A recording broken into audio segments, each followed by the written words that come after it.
So there really was a man who wanted to marry Lady Laylaton, and the lady was brought the hot water she asked for.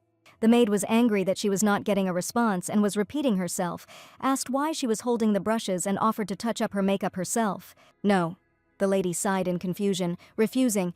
The maid offered her some water. She asked her to do so, but it was difficult to get warm water, so she asked her to drink it all. The girl thanked him, but through carelessness she touched the cup and knocked over the boiling water, scalding herself. "Lady, what are you doing?" the girl exclaimed indignantly. She almost burned herself. "Really? Be careful." The girl asked for a mirror. The maid smiled and asked, although she was displeased, but for her a wedding was a wedding. She pointed to the dressing table where she could go, and the girl did so, staring at her reflection. Seeing myself, I suddenly got a sharp headache, along with an influx of all my memories. The maid told the lady with displeasure that now was not the time to rest, and the ceremony was about to begin. "No swords, no blood, no corpses," she said. Stunned and crying with happiness, she asked them not to take it to heart. "And what was it?" the servants whispered, but no one understood, thinking that she had definitely gone crazy right before the wedding. But then the girl pointed to the maid and ordered her to open the door, saying that the Duke was coming. "What is she talking about?" she asked. "Why would the Duke come here, or could he listen to her?" The other one spread her arms. She sighed heavily as she said that they should follow her instructions, even though she was an illegitimate child, when suddenly the Duke entered the room. Turning to Rosanna, he asked if she had been crying. Her makeup was running, and the ceremony was about to start, so he told her to hurry up and fix everything. Even to the surprise of the maids she had interrupted, Rosanna addressed his lordship. She told the Duke that he had aged greatly. What did the man ask, alarmed and indignant? The girl was very sorry, but they would have to change their plans for today, Rosanna, he exclaimed. "Who does she think she is?" And with a smug grin, Rosanna informed the Duke that today's wedding was cancelled. Guardian of the Empire, a hero who defended the Empire for hundreds of years, a faithful dog. When the war ends and peace comes to the Empire, the Guardian must return to the endless darkness once again. A futile existence after which not even a name remains of you. A tiring life in which there is nothing but endless darkness. She wanted to stop this endless cycle, but to be honest, she just wanted to be free. Even with the hot wind blowing through her hair, and even if all that was left was burnt ash and a terrible smell, she still wanted to feel it. However, this is just an unattainable dream. At this time, she again plunges into deep darkness, but when it seemed that a lot of time had passed, consciousness returned. And this time everything was completely different. A place where there were no screams and the smell of blood. Just think. The seal in this world was broken. And only after looking in the mirror did she realize that she had woken up in a strange body, and along with the pain that she had never experienced before, memories came flooding back. The owner of this body is Rosanna Laylaton. She was the only princess, the daughter of a duke in the empire. But her life turned out very unsuccessfully. Her mother, a commoner, abandoned Rosanna, who was conceived after a night with the duke. Although the Duke took her in, he had no warm feelings for his daughter, and Rosanna chose a political marriage to prove her worth. However, the Duke did not stop Rosanna, although he himself knew perfectly well what this marriage would ultimately lead to. And the last memory of this body was how it fell. Unable to take a breath, perhaps its very soul was broken. Just think that she called this fool father, hoping to be loved until the very end. Rosanna asked if he could hear her and repeated that there would be no wedding. The future groom, Marquis Giselia, was a pervert, and she can't stand them, so with these words she will go and explain everything to him. "What are you talking about, Rosanna?" the Duke shouted and reached out to the girl to stop her. As soon as he touched her shoulder, she gasped in sudden pain, although nothing terrible happened. Rosanna herself was surprised at why it hurt so much, and her father asked her not to pretend since he hadn't really touched her. The girl thought for a moment and grabbed the Duke's hand, who said in surprise that she was behaving unceremoniously. Rosanna asked if he could stand it, right? His lordship asked what she was up to anyway.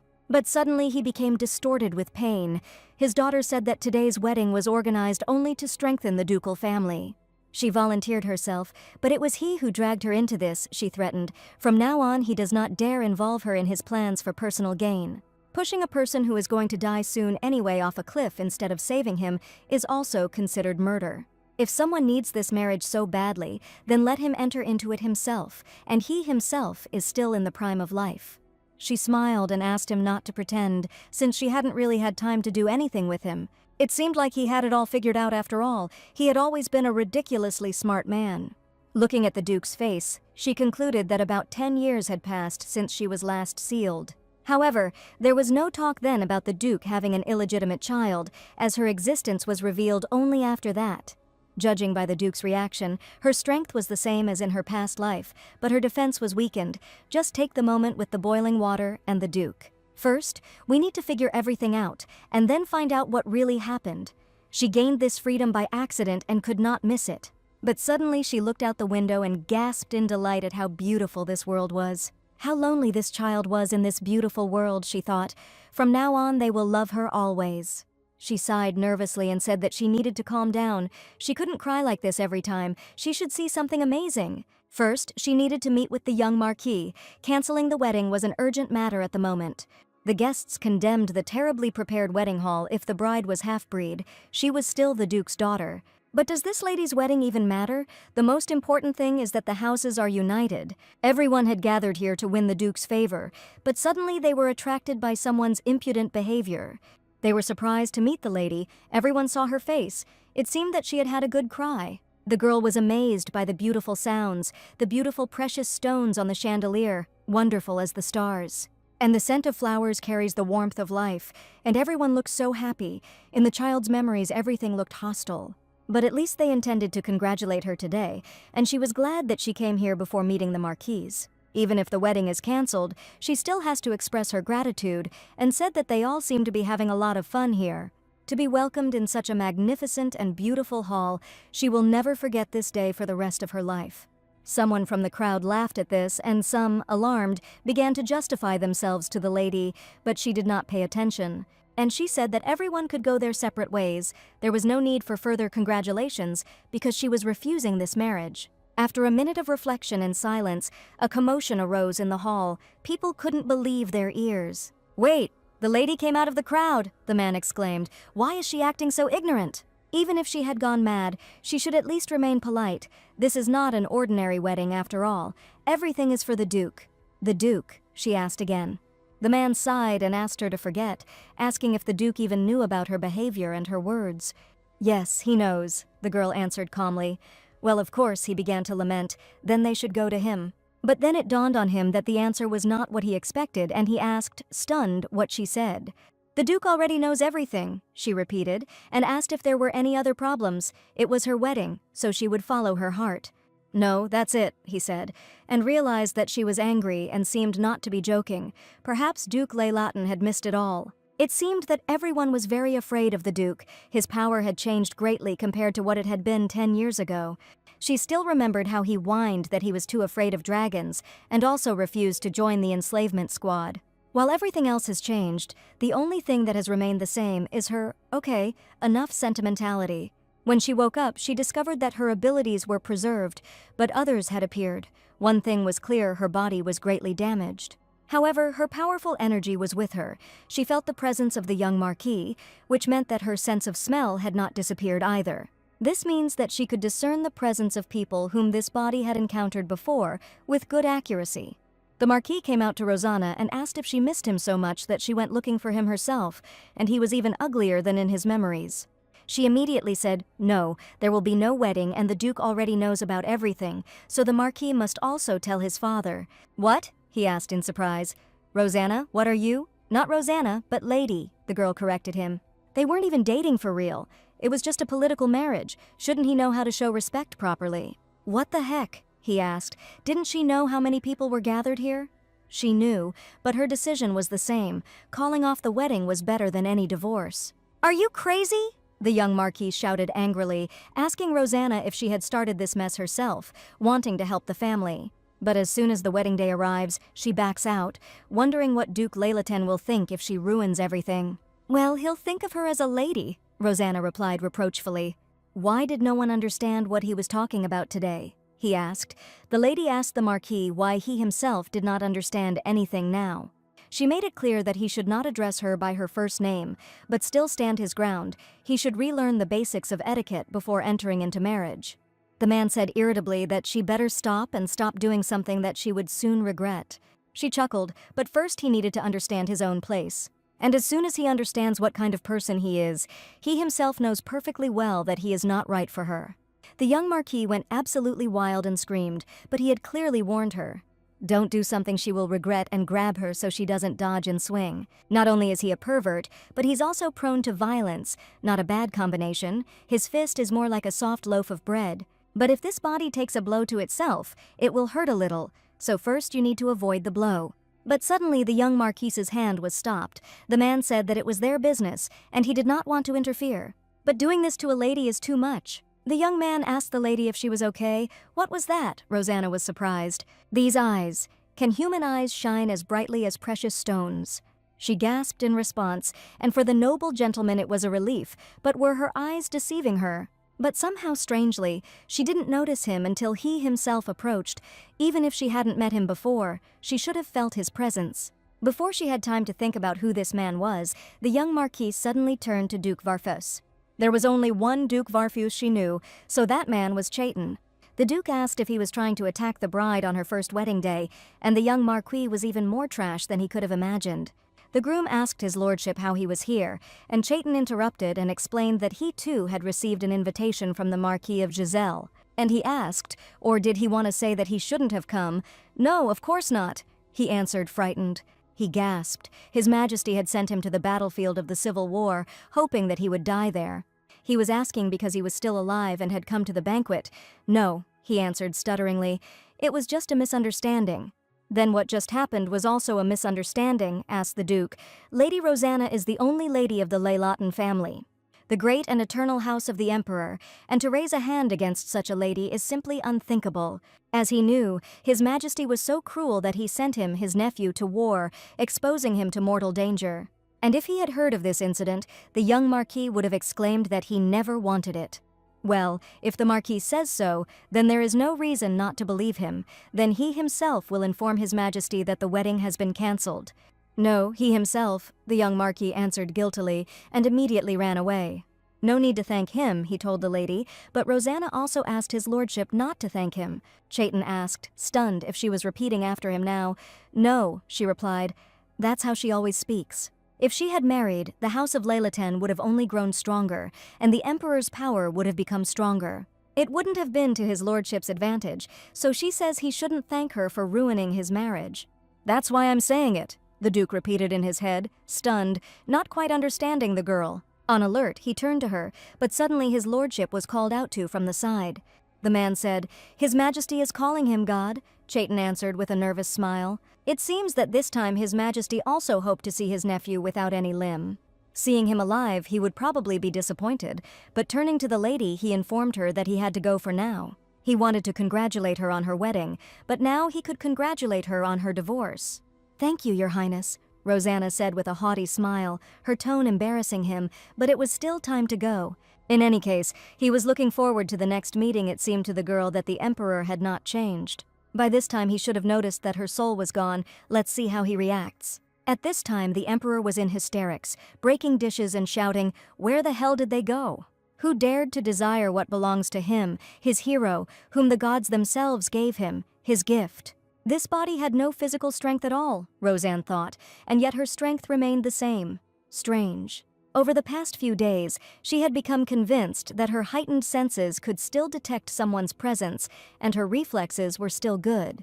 It might be because of the blessing, or it might actually be a problem, meaning the imprinting has not changed. When her true identity is revealed, she will likely lose her freedom again, something every member of the royal family should be wary of. Then no one will know who she really is. She needs to act carefully if she wants real freedom. Then we'll have to break this seal, but the problem is that she knows too little.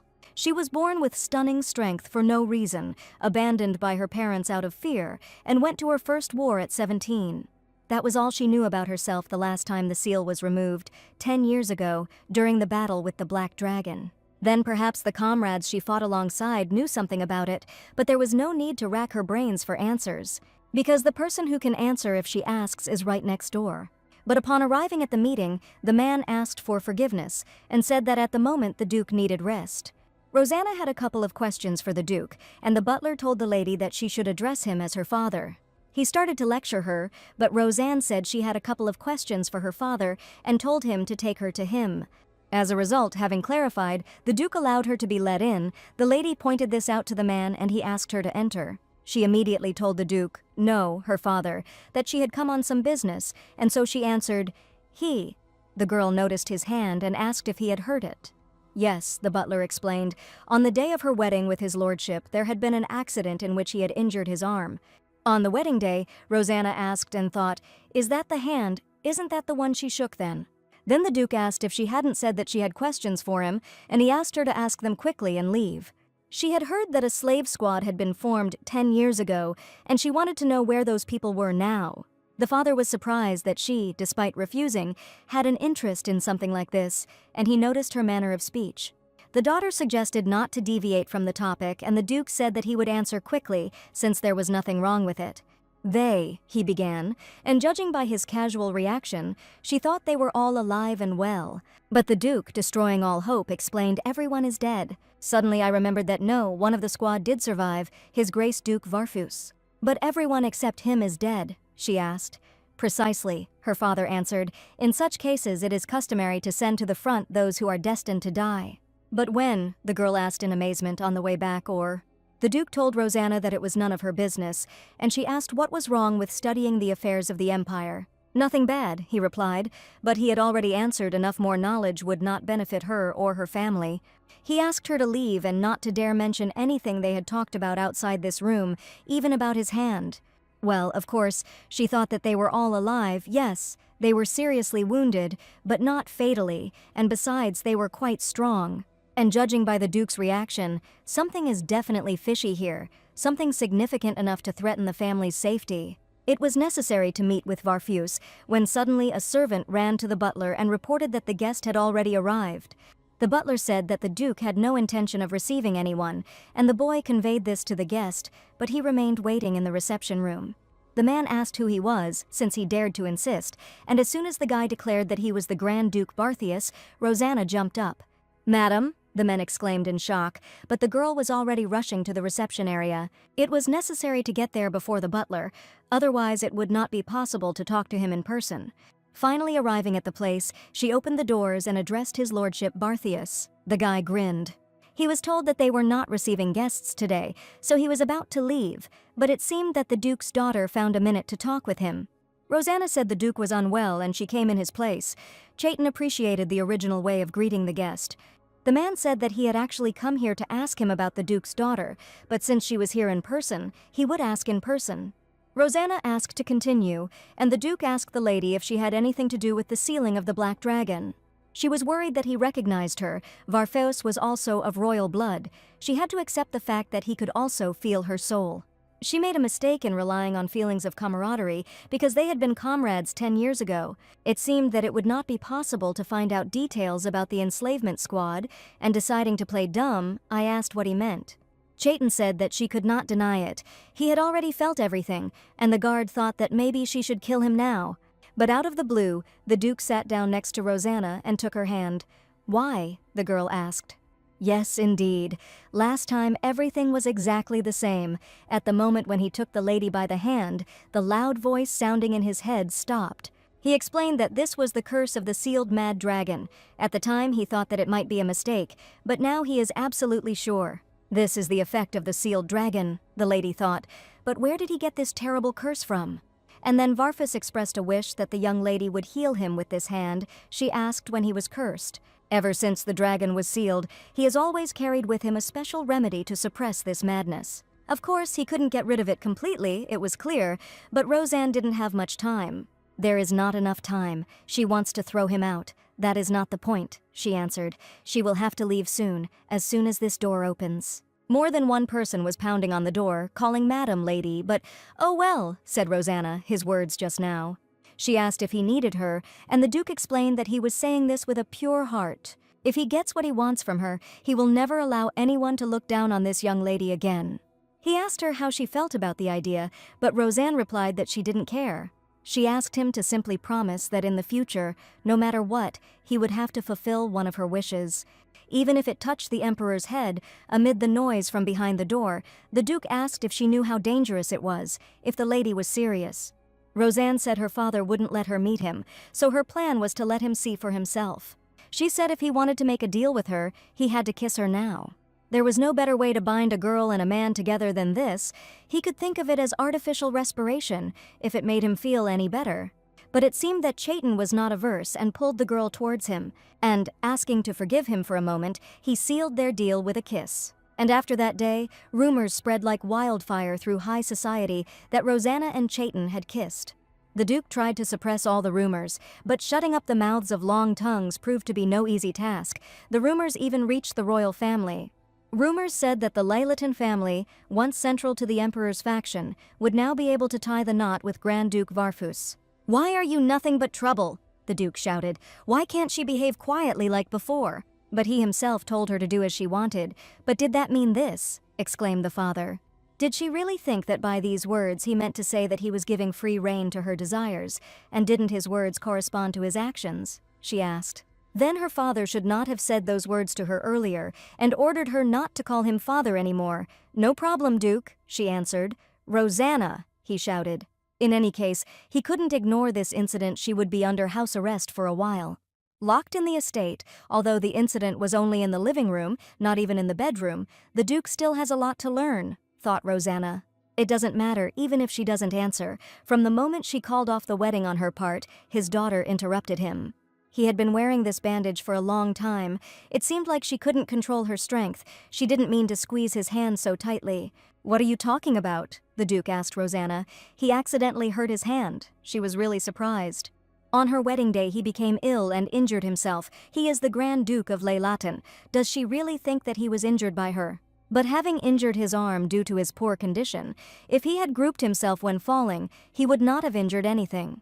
He asked his daughter to stop messing with his head with nonsense, and asked if he hadn't already ignored the question about calling off the wedding. After such a stunt, she at least should not have created new problems for him. Only a little time had passed since her wedding.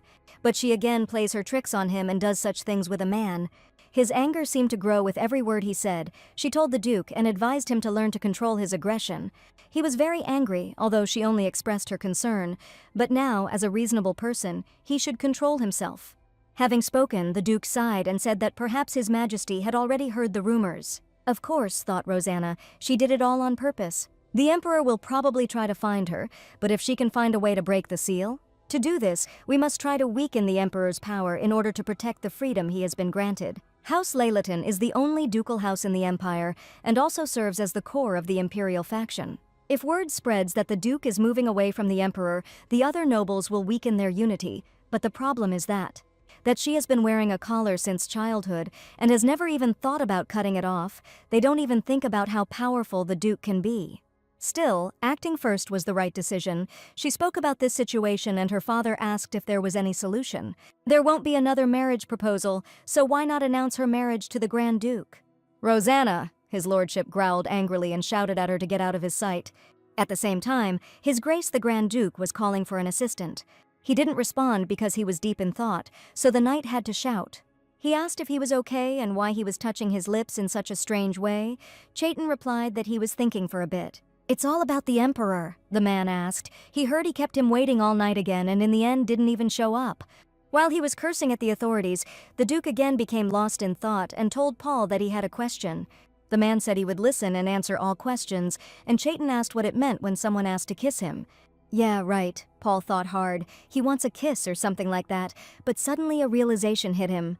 And he asked, "So he was at a meeting with the lady, and not the Emperor, he was," the Duke answered hesitantly. "At a meeting with the lady, yes." He, who had recently been on the verge of death, finally, this must be told, the Duke ordered him not to dare. But in any case, this lady is very brave. To be the first to ask for a kiss, Chaitin asked Paul to be quieter. He remembered that Paul was already married, he boasted, for 10 years already, and on the 3rd day after the wedding he went off to hunt a dragon. Then the Duke asked him if the girl was the first to ask for a kiss. Could she have feelings for him? For reference, her wedding had recently been cancelled. Judging by his words, Paul could say that everything could be because of his lordship. From her actions it becomes clear that the lady has feelings. Ladies will never ask a man they don't care about to kiss them first, and breaking off an engagement is out of the question. He asked his lordship what he thought, whether this was not the most important thing. Obviously, the situation is not the best recently. A problem with the dragon seal has arisen, and the artifact is gradually deteriorating. At this rate, he would either go crazy and kill everyone or commit suicide, but thanks to that woman, he managed to hold out for a few days. And after the kiss, even the noise that had not stopped for several days stopped. It is obvious that he definitely needs her, he told Paolo, so he needs this woman. It was boring. She managed to get enough sleep, eat well, and no one bothered her. Wasting time is really great. The lady was served dessert. The toast with jam looked delicious. The maid wished her bon appetit and Rosanna thanked her. Another girl asked worriedly if it was really possible to have bread with jam, and the jar wouldn't even open. She's already timid, and now she got caught like this. There's nothing to say. Besides, if they had reported her, she would have been fired long ago. There had been rumors lately that she had changed somehow, so I needed to find out more about it. Even for her, it was difficult to open such jars, the servant had only just said, when suddenly Rosanna opened the jam. How did she unscrew it so easily, the maid exclaimed in amazement. And hearing about this, Rosanna asked in surprise whether she shouldn't have opened it. No, the maid exclaimed anxiously, that is not the point. Rosanne realized that it was their responsibility to prepare the food completely for consumption, but out of habit she opened it herself. Here, she said, asking the maid to open it herself. And she will wait, forgive me, the girl asked. Rosanne repeated that she would wait until she opened the door for her. Yes, just a second. Could those strange rumors about her really be true? She doesn't usually act so troublesome. But for some reason the jar wouldn't open, no matter how hard she tried. She covered it slightly, so why didn't the lid unscrew? It's no use, said Rosanna. They're no good, just give it to her if she can't open it. The bread will get cold now. The maid thought that it sounded too much like an insult. Just think, she deliberately tightened it to make fun of her. She's trying to make her look worthless in front of others and just find a reason to scold her. What the... They all need to focus on strength training. It must be really hard to work when the body is so weak. To let the bread be left because of such a trifle. The girl asked if she should warm up the bread, but Rosanna said it was fine. She had already finished. The bread is delicious even when cold. They did a great job, and she said she would like to take a walk and leave the cleaning to them. She ate her fill after the dried fish and cured meat. Everything seemed delicious. She even ate the toast with a huge layer of jam. A beautiful garden, and the others don't care. They just pass by in their carriage. So she should appreciate all the beauty at its true value when suddenly... She immediately jumped up and in the blink of an eye grabbed the falling chick. How careless. What a blessing that he wasn't hurt. She noticed the nest from which he had fallen, and, asking him not to worry, said that she would help him up. With a light jump, with the grace of a cat, she grabbed the branch. Then she climbed onto the first and second branches. And finally, she reached the nest, like a predator. She could tell the chick was scared, even though she'd only captured it with her lips for a moment as they climbed up. He was a little sweaty, but no big deal, and she returned him to the nest, looking back at the unfolding view. She decided to look a little more at the lands she was protecting. Finally, she could see it. Now, when no one is looking for her anymore, but as soon as she said this, the lady was immediately called by the servants. They were shouting worriedly about how she got there. They were very sorry, and asked her to just come down. Rosanna asked them to stop distracting her and get back to work, but the maid said that they would bring help now. Can't ordinary people climb trees, and what would they do if a monster or an enemy was chasing them? But oh well, from now on it would be better to refrain from climbing trees. But then the Duke shouted to Rosanna what it meant, and he worriedly ordered that Rosanna be removed from there immediately, and that no harm should be done to her under any circumstances. Yes, the situation had escalated, and now it was impossible to pretend that she could come down on her own. So, noble ladies are not able to climb trees. What a disappointment. Well, better to just wait. After some time, the lady was finally lowered from the tree, and Rosanna thanked him. What the hell kind of trick is this? The Duke cursed. Did she really pull this stunt because she was under house arrest? Was she trying to kill herself? But Rosanne said it was not like that and asked to listen to her. Silence, the Duke ordered, but Rosanna didn't understand why he was so angry. And he started to get worked up. How could they allow the lady they served to do such a thing? They were just clearing the table. And they dare call that an excuse, damn head maid. He'll get them all fired. Despite all the girls' requests, the Duke said that he did not need servants who did not have respect for their master. But then Rosanna called out to him. If someone keeps an eye on him, that must be a compelling reason for responsibility. But doesn't that apply to him too? Then who should she hold accountable herself? Perhaps she should turn to the Emperor with a request to replace her own father. The father asked if she dared to speak to him like that, all for their protection, but Rosanna said it was the parents' duty to keep an eye on their child. If her own father refuses to even look at her, how can she expect others to respect her and follow her? The servant's attitude towards her, from the thought of her, it all started with him, his father, the Duke. When he himself does not value her, does he really think that others will do this instead of him? So he cannot blame these innocent people no matter who serves her. She was still the unloved, illegitimate daughter of Duke Leylaton, no more than a simple Rosanna Leylaton. She told the girls that they could get up, but the maids were hesitant. She asked if they hadn't heard the order, or if they also didn't want to listen to her words. "Not at all," exclaimed the maids, and with her father's permission she needed to get down to business. "You," the Duke addressed the knight. "Yes, his lordship," he asked. The man asked about Rosanna, what he thought of her, but no, he asked her to forget. At night, in the city's alleys, men asked about the presence of a dying wish. Fights and various brawls, who said that he can just win money and leave. Sighing, Rosanna thought, so the empire still has rot inside. Since ancient times, the royal lineage has been dependent on wars. Even in reckless battles there were heroes who brought victory. But behind the prosperity and dazzling victories, the shadow of starving commoners always followed in their footsteps. While she was sealed away, she wondered if the world had changed a little, but it seemed like life here was still the same. A child's cry was heard, the man asked. "I'd just give it all away, especially since there's not much here. Why bother?" The little girl begged for the money to be returned. She needed it for bread. Her father had not eaten anything for several days. And who said that this is her last money for food? She can earn money. This money is enough to pay the rent, but not enough for the down payment. "Rent and down payment?" the girl asked. "Rent is one thing, but what does he mean about down payment?" He told the little girl that the world had always been cruel. Everyone else paid without objection, so why was she being stubborn? The little girl was indignant, and then the thug asked if she wanted him to clearly show why people were afraid of them. But now he had intrigued her too. Rosanna asked why people were so afraid of him. She understood that they needed to collect rent if they rented out their home. They had a right to receive money for it. But not demanding any contribution is ridiculous. The man realized that it was definitely a woman. She looks small, so she hopes that she can rely on the strength of this girl, and what can she do anyway? But even so, he couldn't pull his hand out of the girl's grip. Even so, "What is this?" Roseanne said. "He just thought she was an ordinary girl, right?" And she asked him not to worry. He's not the only one like this. Everyone thinks the same when they first meet her. And then, they realize reality. After experiencing everything firsthand, the man screamed.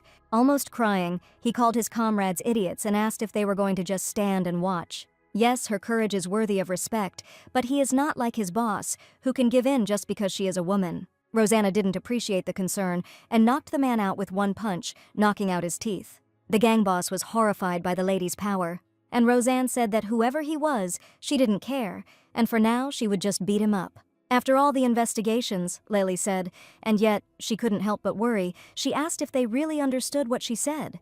"Yes, we understand everything," exclaimed the three healthy men. "From now on they will only charge a fair rent. They need to help each other and live in harmony." So this was a lesson to them. The girl was amazed at her sister's strength.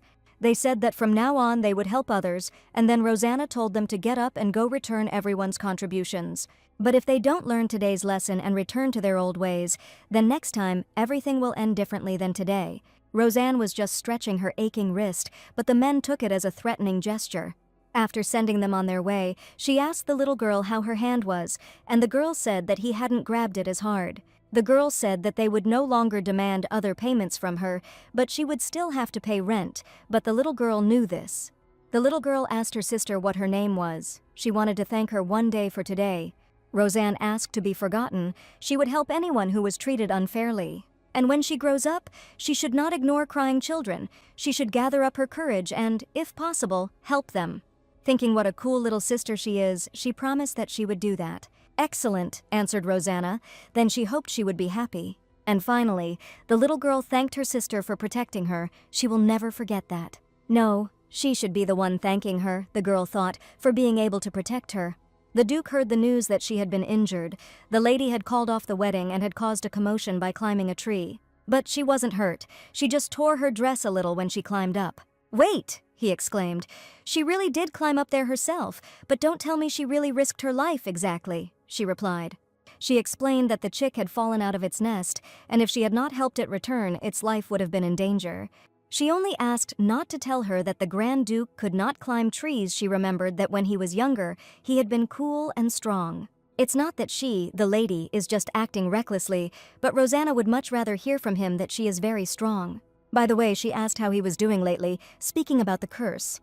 Perhaps it was because of that kiss that it had not bothered him for several days, but he could not bring himself to tell her about it. "Duke!" she called out to the man.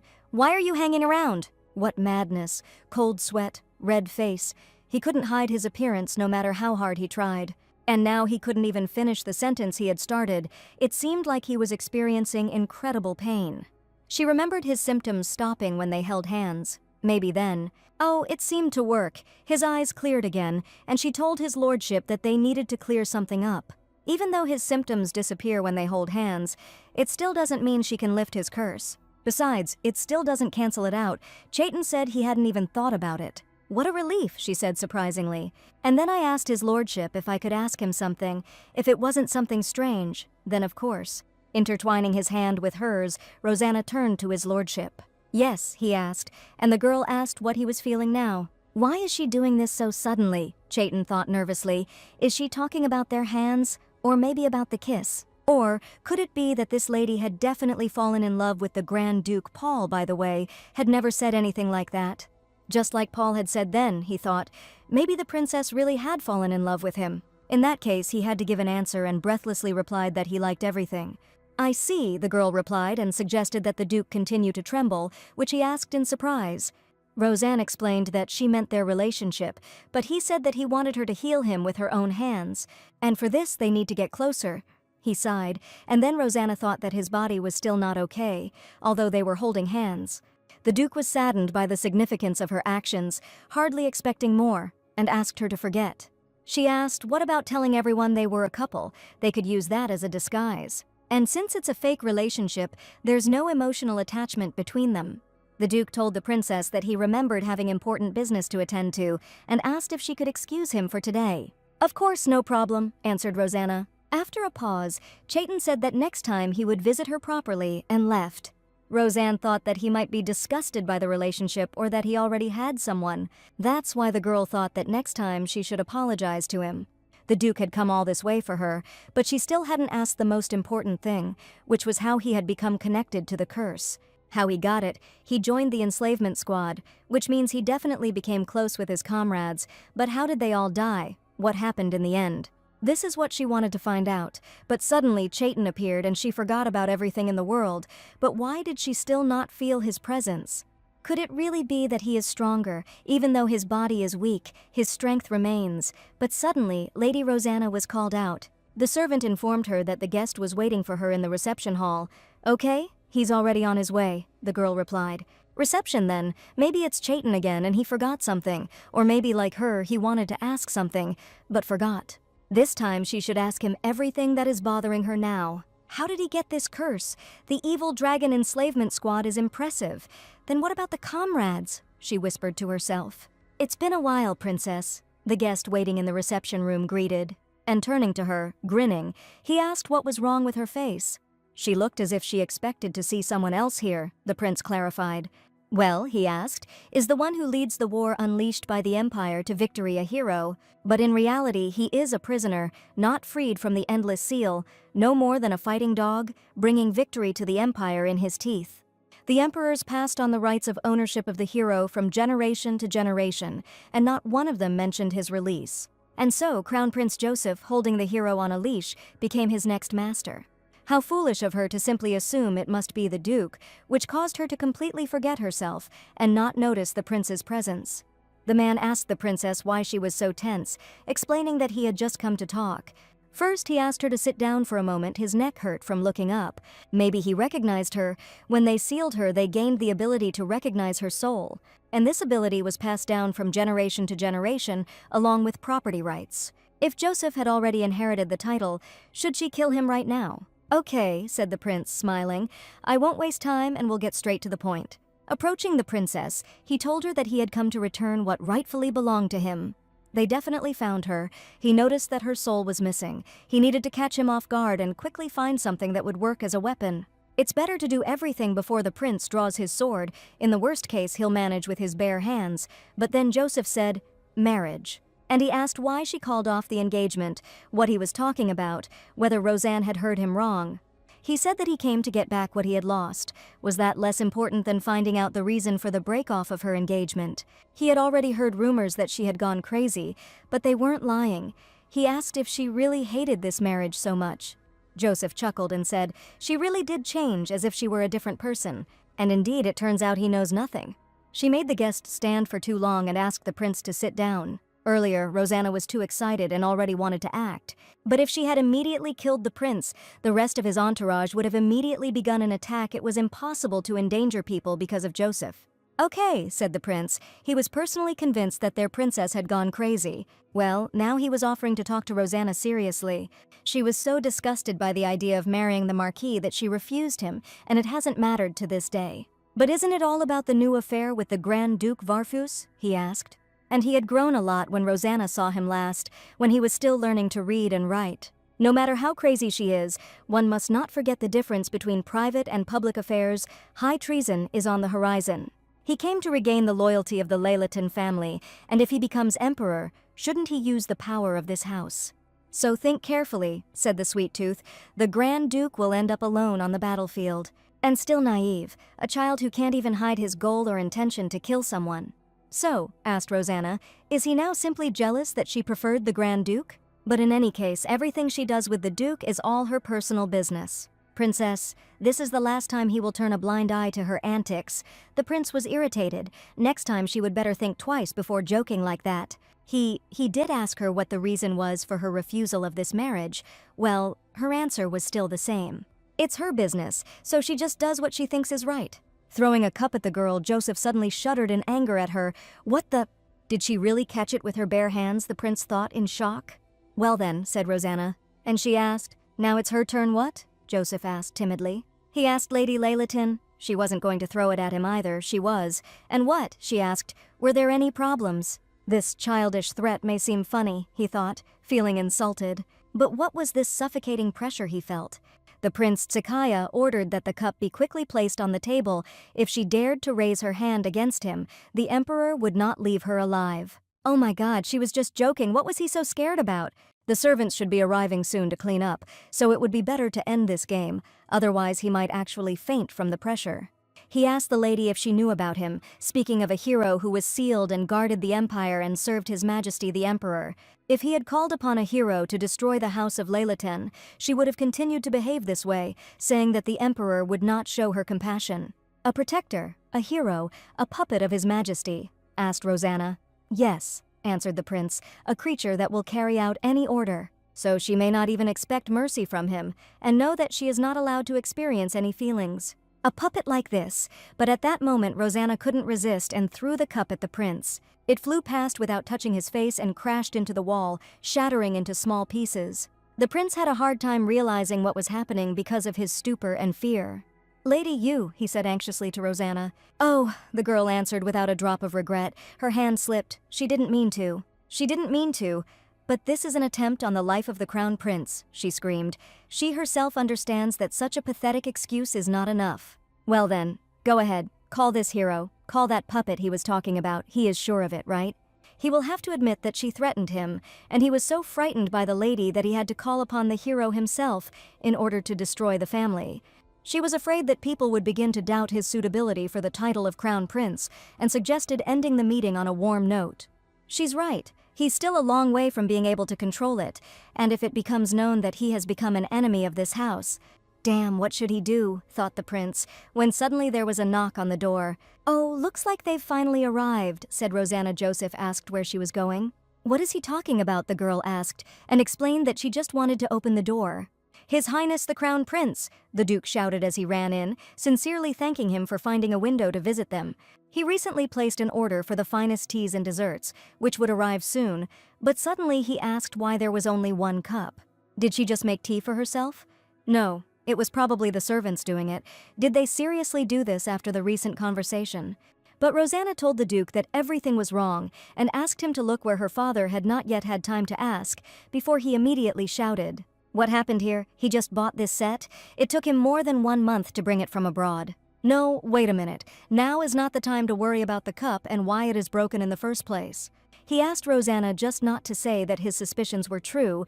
If he thinks that she left him, then yes, he is right, but it is better to listen.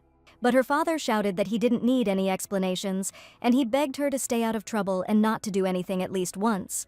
Who in the whole empire can behave like a real hooligan? Well, answered Roseanne, for example, the Crown Prince. What? The Duke asked. Is the Crown Prince also a hooligan? She answered, and the father asked, but when did he say that he behaves like a hooligan? And he was sure that he reacted that way only because she was the first to throw the cup at him, and he had no choice. It wasn't like that at all, Rosanna snorted. Actually, it was the Crown Prince who threw it at her first. But her father asked her to stop, asking that if His Highness raised this issue, what should they do then? He offered his deepest apologies and asked for understanding for his ill daughter. Well, what a pitiful man, the hero thought. Your Highness, he said timidly when the prince did not answer and Rosanna asked, you see, she told you so. She said she would go. Since he was going to refuse his fatherly duty, the least he could do was to restore order. But before that, the Duke stopped Rosanna and asked her to wait a little. What's wrong with him? The girl thought irritably. Why is he looking at her so strangely? Just don't tell me. Is he simply too afraid to be alone with the Crown Prince, Duke? She addressed her father tenderly. And angrily she explained that she was leaving everything to him, and she was a little tired. Will she ever be able to cure him of this cowardice? Oh, it will be a long road. Joseph certainly doesn't know anything. The Emperor must know the truth, and he simply didn't tell his son about it. A greedy person still ends up being overly cautious and suspicious. It is quite natural that he wants to hide his weakness even from his son, but the Crown Prince is not the Emperor's son. To him, he's just a rival claiming the throne, right? He was only saying all that nonsense about her because that's his nature. A puppet incapable of experiencing feelings, that means that's what they think of her. She hoped that they at least considered her a human being. If only this seal had not restrained her, then it would not be this cup that was in her hands, but the Emperor's neck. But no, it was quite difficult to do this in this body even without the seal, a weak body, capable of getting injured just by crushing something. It would not be easy to break through the palace's defenses, however. This does not mean that there is no other way out. Even if she couldn't strangle him with her own hands, she could still make him feel what it was like to suffocate. This child, no, this man, he will be enough to force even the Crown Prince to work for him, an indomitable man. But he is also a man who needs her because of his curse. Chaitin Varfus, since he will be on her side. The servant asked if she had called her, and Roanna said that she had a job for her. And to begin with, she said that she needed her to go to the duchy of his lordship Varfus. But this is the Grand Duke's territory, yes, go and have a cup of tea, as if you were going to deliver news to others. Lady, it's a little... The maid was embarrassed, but what about it? Rosanna asked.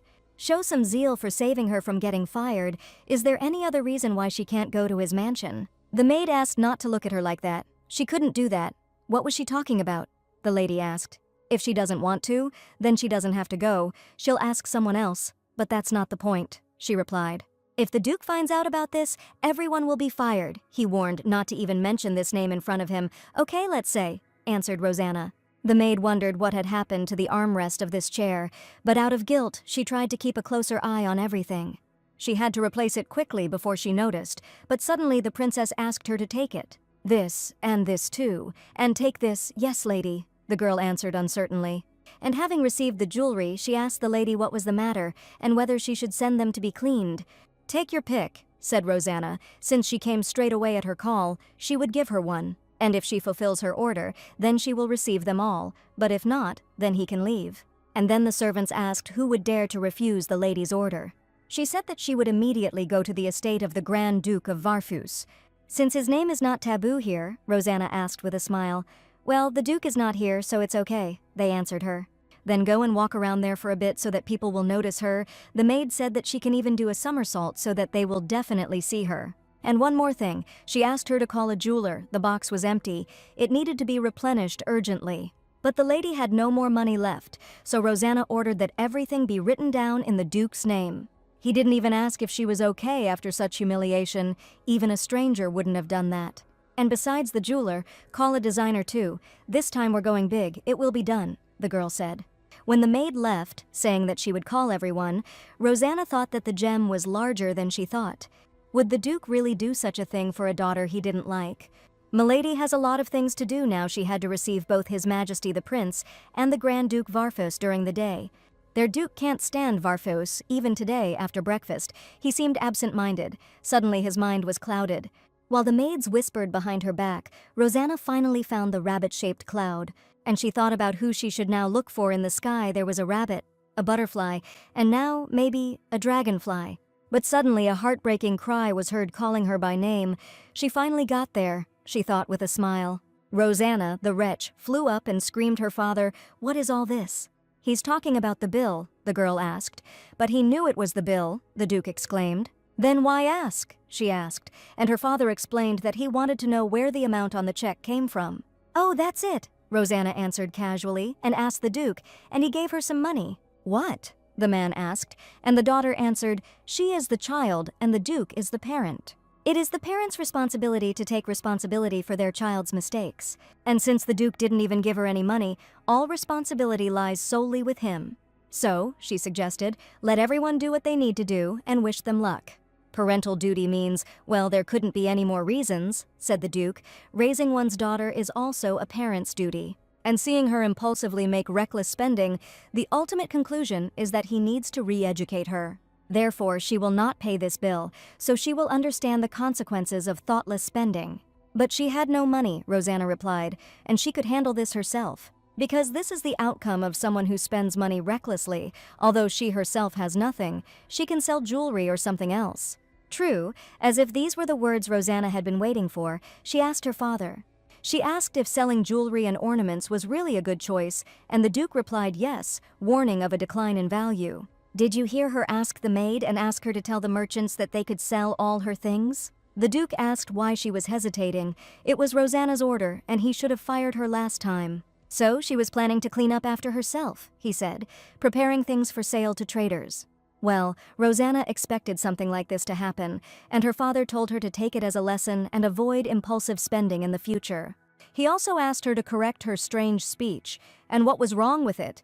The Duke had heard that she had even spoken in that tone with the Crown Prince, and he asked her to be glad that she was not punished for insulting a member of the royal family, but she never insulted them, Rosanna explained.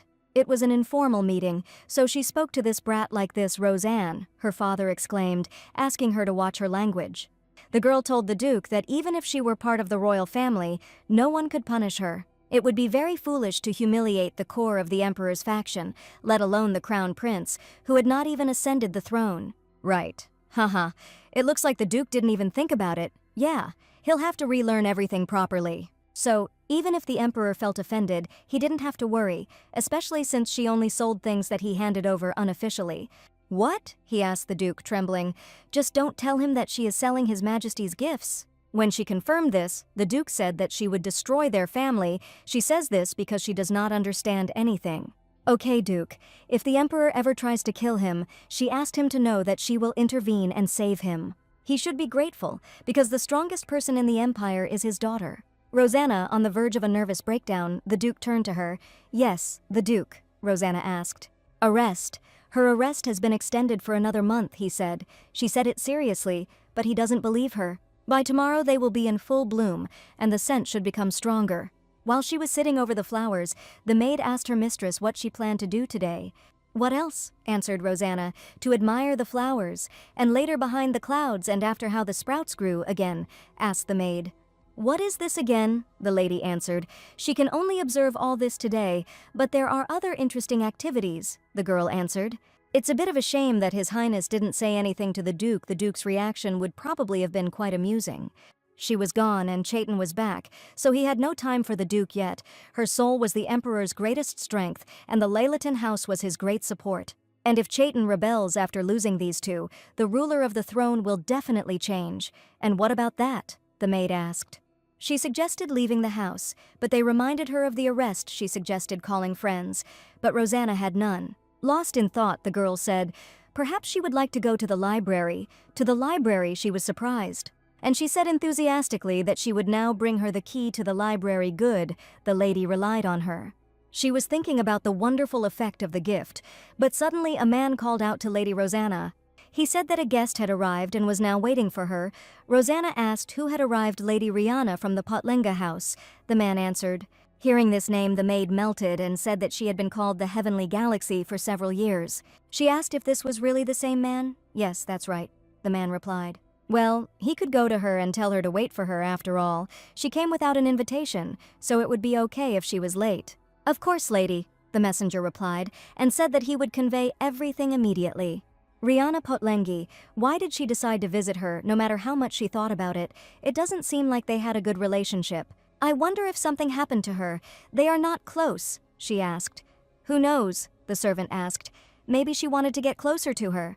With her? Asked Rosanna. Seriously, she really thinks so, but maybe not exactly so, the girl admitted. But since it has come to this, maybe it would be nice to befriend her. Lady Rihanna has had the title of Heavenly Galaxy for several years now. She was not interested in this, but the title, given by the emperor personally, was fortunate that it became known in this way. The crown prince's wife must possess both beauty and intelligence, and such young ladies rarely participate in events. So he asked her if there was any way to invite these young ladies to the royal banquet. First, you need to choose a young, intelligent lady from among those present at the banquet, and then give her the title of Heavenly Galaxy. As expected from a hero, it was a wise decision to ask her. The emperor thanked the girl. And after such an absurd task, the hero hastened to leave, and never to hear such nonsense again. She suggested it only to get them to leave her alone, but she didn't know that her words would be taken seriously. Well, they had problems with the names of the villages too, but it seems they liked the idea, since they took it for themselves. She asked Miss how about trying it herself. This year it has not yet been decided which lady will receive this title. But Rosanna didn't really understand, and asked if she didn't have to be the youngest and smartest there. No, the maid replied, you just need to be beautiful, because in the end, the galaxy is beautiful. What, and how did this even happen, she thought. But oh well, the memory of this body had not yet been fully transferred to her. But in any case, she is not interested to begin with. They better hurry. They can't let the guest wait so long. Rosanna didn't expect anything, but it was immediately obvious that she hadn't come to make friends. She came to the reception area and with security. And besides, he sits there with such an expression on his face, waiting for her. For some reason, there was a memory that kept hovering somewhere out of reach. It seemed to have something to do with the Count's family. Rihanna turned to Lady Laylaton and asked if she was really as rude as everyone said, right. Not only did she make the guest wait for so long, but she didn't even dare to say hello. They still treated the uninvited guest as a guest, and she still asks about the greeting. I thought that before saying hello she should have apologized, or she wanted to say that she contacted her and she just didn't receive the message. They already know each other, and since she didn't start the conversation with an apology, she won't say hello either. Opa suggested that we just start talking quickly and leave. What kind of rudeness is that? The security guard asked. Mark, leave it. Rihanna stopped him. Uneducated people are like that by nature. They probably don't even realize how ugly they are behaving, so I asked him not to get angry in vain. Maybe they should be the ones who accept them for who they are, she said, thinking of the princess. So the rumors that she had gone crazy were true. She had been more careful in the past.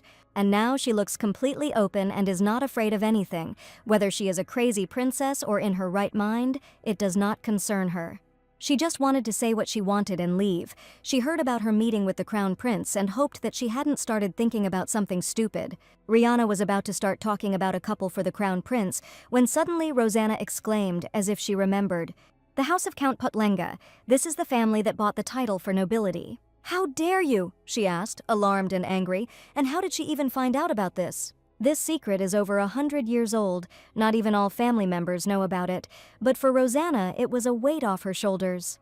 Mark could not listen to this any longer and shouted, asking how she dared to treat his mistress so rudely. The glove fell at her feet and Rosanna picked it up thoughtfully. "Princess!" Rihanna cried out in alarm. And she asked, stunned, if he was serious, if he was really going to accept the challenge of a duel. What self-confidence? What? Rosanna thought with a grimace. Did he just challenge her to a duel? Seriously? Just like that? Rihanna scolded Mark, and he apologized, saying that he could no longer stand there and tolerate the disrespect shown to her. She apologized for being caught off guard, but this is a tradition from ancient times, and now the princess does not dare refuse, since she accepted the invitation. But in her time it was considered worthy to simply draw swords and rush into battle. It was romantic to also ask about parents. Okay, then later they will send a letter with the date of the duel. Why wait for that too? And you can't choose right away?" asked Rosanna. "It's too late," Rihanna replied. She'd better quickly find a knight who would fight for her with Mark, although she was unlikely to find anyone. The maid asked if she could simply ask for the duel to be cancelled. Who could possibly stand against the knight Putlenga? Why, is he really that good? Of course, he was a candidate for captain of the First Imperial Knights, definitely a recognized skill. The rules didn't prohibit her from performing, but if she did, she would definitely attract attention, which was annoying. She asked the maid where they were going now. They were already there, she informed the lady. She asked to be brought to the training ground, and Rosanna was shocked that these were the knights of their house. Wow, she thought furiously, they're just messing around. Of course, it looked chaotic, and she asked to be introduced. "Everyone, attention!" cried the maid. "Lady Rosanna has arrived." However, the words did not reach the ears of the knights. There was not a single bow. It's good that at least some of them nodded in greeting after making eye contact. She probably just said it quietly, but Rosanna asked not to worry about it. She would do everything herself now. It brought back memories of the wedding. The servants relied on the lady, and she appeared before the lazy people. And catching their gaze on her, she menacingly asked if they were getting paid to warm the benches. In her time, if a commander had come in like this and his subordinates were playing around, they would have experienced for themselves what real hell was like. Wasting time and then telling the lady that they trained hard was rude. Rosanna hissed. She had only just started, but had already managed to offend them, and sighing, she ordered the guys to pack their things. And she reported that they were all fired, which immediately caused the knights to rebel. Now, laughing terribly, she asked where else they would find such a carefree place where they would be paid for nothing. The man angrily told the miss that she was crossing all boundaries. Ignoring this, the lady asked the servant to call the butler and tell him that all the knights had been dismissed by her. "With all due respect, miss," the knight exclaimed, "only a duke can command knights."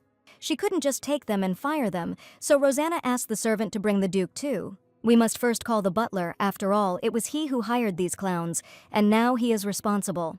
She would talk to them herself, so the servant's job was simply to bring him here and add that she would sell him something else if he refused. But before, she trembled all over at the mention of the Duke. The knights whispered, "Someone stop her."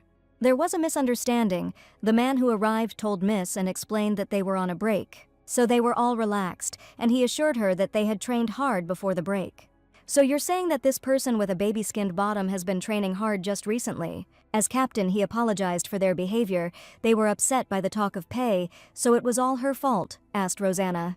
"Well, if someone came out of nowhere and started insulting her, she wouldn't be happy, right? They trained as hard as they could." "Well, if that's true, then it's simple. Sir Mark of House Putlenga, Lady Rihanna's knight, has just challenged her to a duel." The knights were overcome with a dark terror, and the princess asked if there was a knight there who was ready to fight for her. "Maybe someone— No, really there are no volunteers," she asked. "And so they work hard, they say, and still expect to be paid in full." But Sir Mark was an exception. He was supposed to lead the Golden Knights, and he also won the sword tournament every year. They could have simply said that they were scared, but the outcome was obvious. The captain exclaimed, "No one wants a senseless fight." Then don't be angry that she calls it cowardice. They are indulgent towards themselves, and at the same time they are angry that she tells them the truth to their faces. "But if it had been someone else, they would have happily performed already," the man explained. "True," Rosanna asked, but it seemed to her that even street thugs could do them in a jiffy. "What did you say? What did you hear?" Rosanna interrupted. "They are weaker than even the bandits from the alley." The man asked her to lie down and watch her tone. He warned them that even they have their limits. Rosanna asked them not to make him laugh. But who's joking now? The commander thought. The strongest of them is an ordinary kitten, and the knights of this ducal house are— what a joke— a pack of domestic cats. If she really doubted their strength, they would prove it right now, the man said threateningly. She understands that the blade could accidentally slip and then chop something other than the log. They just need to show that they are better than thugs, God. Doesn't he understand that he is behaving worse than them? Rosanne suggested that he take a chance. He said that if she admitted she was wrong, he would put down his sword, but she begged him to act. If she offended him, then he must prove that she is wrong. He thinks he can't, he shouted. She pressed the handle, and the commander shouted that she would regret it, and this time they would finish. But suddenly Rosanna asked what he was doing. "Can't he draw his sword?" "Captain, what's wrong with you?" his subordinates asked, asking if he would continue to stand like this. "Come on, show them what they can do quickly, and shut your mouths, you idiots," the man thought. No, it seemed like they simply didn't understand what was going on here. Even he himself could hardly believe it. This lady definitely suppressed him. What is it? Does he want to say something about her? Rosanna asked threateningly. No, it wasn't even a question. More like a threat that could cost him his life depending on the answer. When did this lady become so terrifying? Why did she hide it? But now, he could only obey her, and replied that he only wanted to offer their apologies to Lady Rosanna. That's great, having taught the knights a lesson, the girl answered joyfully. Meanwhile, the knights became worried and asked the commander what he was doing, whether it was because of the small threat of dismissal. But that's not the only job you can get, Silence, the man shouted, ordering everyone to quickly apologize to the young lady. If you value your life, he said through his teeth, do what he tells you. God, the others sighed. They only did it because their commander insisted. And so everyone offered their sincere apologies to Lady Rosanna. Rank and power were always important factors among knights, and she doubted they would cause trouble after today. Although she did not convince all of them, it no longer mattered, because the one who stood above them all eventually bowed his head to her. She said that she would go, and the commander asked the lady if he should assign an escort for her. And who will accompany whom? She asked. The man had no more questions. She then asked the servant why she was still there, and the girl explained that she had run into the manager, who said that the Duke was not at home. But the atmosphere was so tense that she didn't know how to talk to her. In other words, she saw everything. Finally, Rosanna asked the maid's name, and she said her name was Jane. Jane, then, she repeated. She would be very grateful if no one outside knew about today's incident. The scam was as simple as pie, and Jane promised to keep her mouth shut. She asked if she could call a carriage to take her home. That would be nice, Rosanna replied, as her steps were too small and slow. Jane was worried that rumors might spread from the knights, but the lady asked her not to worry. None of them would gossip about their shame.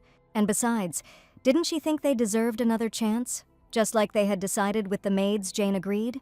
There was no need to call the Duke, for those who cling only to their pride will leave of their own free will. But if even a grain of something moved in them, then perhaps they will no longer be as they saw them. After all, they are still knights. But here's the real problem. At the moment, no knight is fit for a duel. So who should she send? Will she really have to perform herself in the end? She sighed. Jane shouted to the lady that the date was already known, and asked if she would just sit there with her hands folded. And what else was there to do? Asked Rosanna. Jane offered to hire mercenaries to find a famous person for a good sum, especially since she had money left. Do you think Ran will give this money to some shameless scoundrels? Rosanna asked angrily. Jane realized she had crossed the line, her brows furrowed, indicating that she was furious, unlike her usual state. These damn mercenaries, every single one of them, as soon as they receive an advance in hand, immediately send a letter of apology. She hoped that she would understand her. Now she would give this money to her, rather than to a mercenary. Jane was glad that she was valued so highly. In any case, she asked Jane not to worry. This wasn't a war where lives were at stake. It didn't matter if they lost. But then the lady's honor would be tarnished. And what honor could she tarnish? Asked Rosanna. She asked her not to get so hung up on victory or defeat. Anything can happen in life, and so what? And yet, it can't help but be frustrating. There are big bets on this fight. And apparently, not a single living soul bet on her. What? Asked Rosanne. She asked Jane to tell her about this bet, how big the prize was, what she had to do for the voice, and where that place was. She saw what happened last time. When the Duke received the bill, they almost got into a fight there. She needs her own money. Jane tried to reason with her somehow, but the lady immediately ordered her to hurry and find out everything she needed to do it before the end of the application period.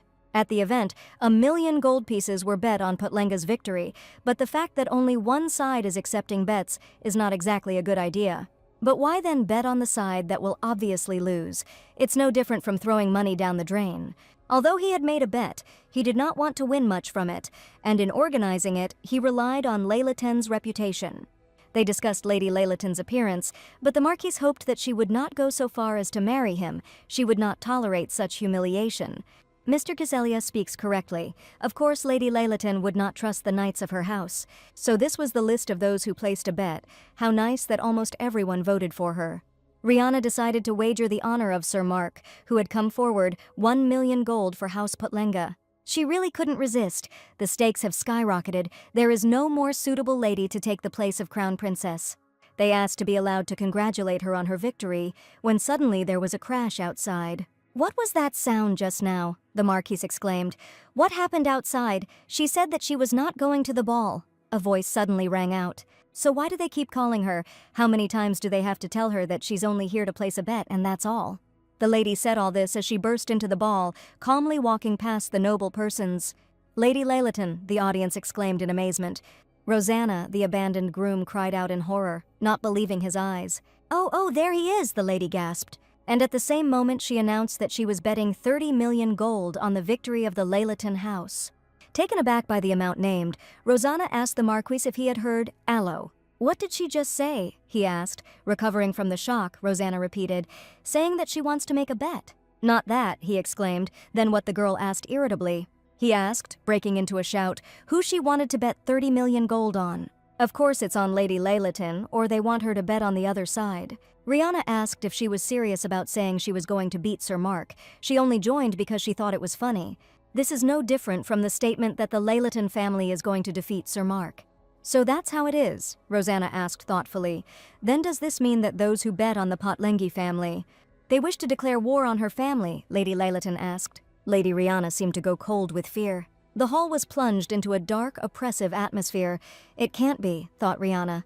She had never heard of someone changing so much before. Even though she is the only daughter of a duke in the empire, she has always remained an empty shell. Always caring about the opinions of others, standing aside, the illegitimate child of a duke, but now her very presence stuns everyone around her. After a pause, Rosanna haughtily asked why no one was answering. "Seriously, this is just a bet for fun, because no one would go against the Leylaton family for such a paltry sum." "That's right, it's just a joke. Yes, the Marquis made a bet as a support because their family maintains friendly relations. She said she would take them at their word and asked if she could sign the details of the bet, but she didn't have anything as collateral. She was told that her signature was a guarantee, as if she were putting the family's honor at stake, which was worth 1,000 gold pieces." Then Rosanna suggested that everyone should have fun, and that this uninvited guest, having arrived without an invitation, would leave them. After the ladies left, they began to whisper that Duke Leylaton seemed to have raised a tiger. But seeing her so confident in herself, perhaps the situation will change a little. Jane was pacing around the garden, and Rosanna said she couldn't find a place for herself. Jane apologized, and she anxiously asked if she really thought that everything would be okay. The duel was tomorrow. "And they say that the anonymous person put in 50 gold pieces and might hire mercenaries. Just dare mention them again," the lady warned. "This means she understands that 30 million will simply disappear. From now on, there will only be victories in her life. She will not tolerate losses," Rosanne said. "That's why they must win, if only for the sake of 30 million, and for that they need a knight," the lady thought. The knight who came this morning might be her last chance if she found a supporter. Rosanne asked if she really thought it would make a difference if they took the knight, but at least it was something, Jane exclaimed. She asked her not to worry. Obviously, he wanted to look good in front of others by doing a favor to the losing side. They said he came after hearing the manager's story, and because the knights avoided being fired, he simply cut their salaries for half a year. Of course, it's good that he plucked up his courage, but whether her opinion of him has changed depends on future efforts. But then Rosanna became interested in why she herself was so carried away by this. After all, this was her duel. "Well, my lady was simply generous to her," Jane answered, embarrassed. "And if by some chance she wins and takes all the money, then—" "So does she hope that she will get something too?" asked Rosanne. "Well, to be honest," answered Jane. Rosanna said she didn't like it that she didn't hide her desires. "What?" the maid asked. If she had said something ridiculous like she liked her, she would have thrown her out. From now on, she must continue to tell the truth. "But if she hears flattery from her, she won't stay here any longer. She'll keep that in mind," Jane replied.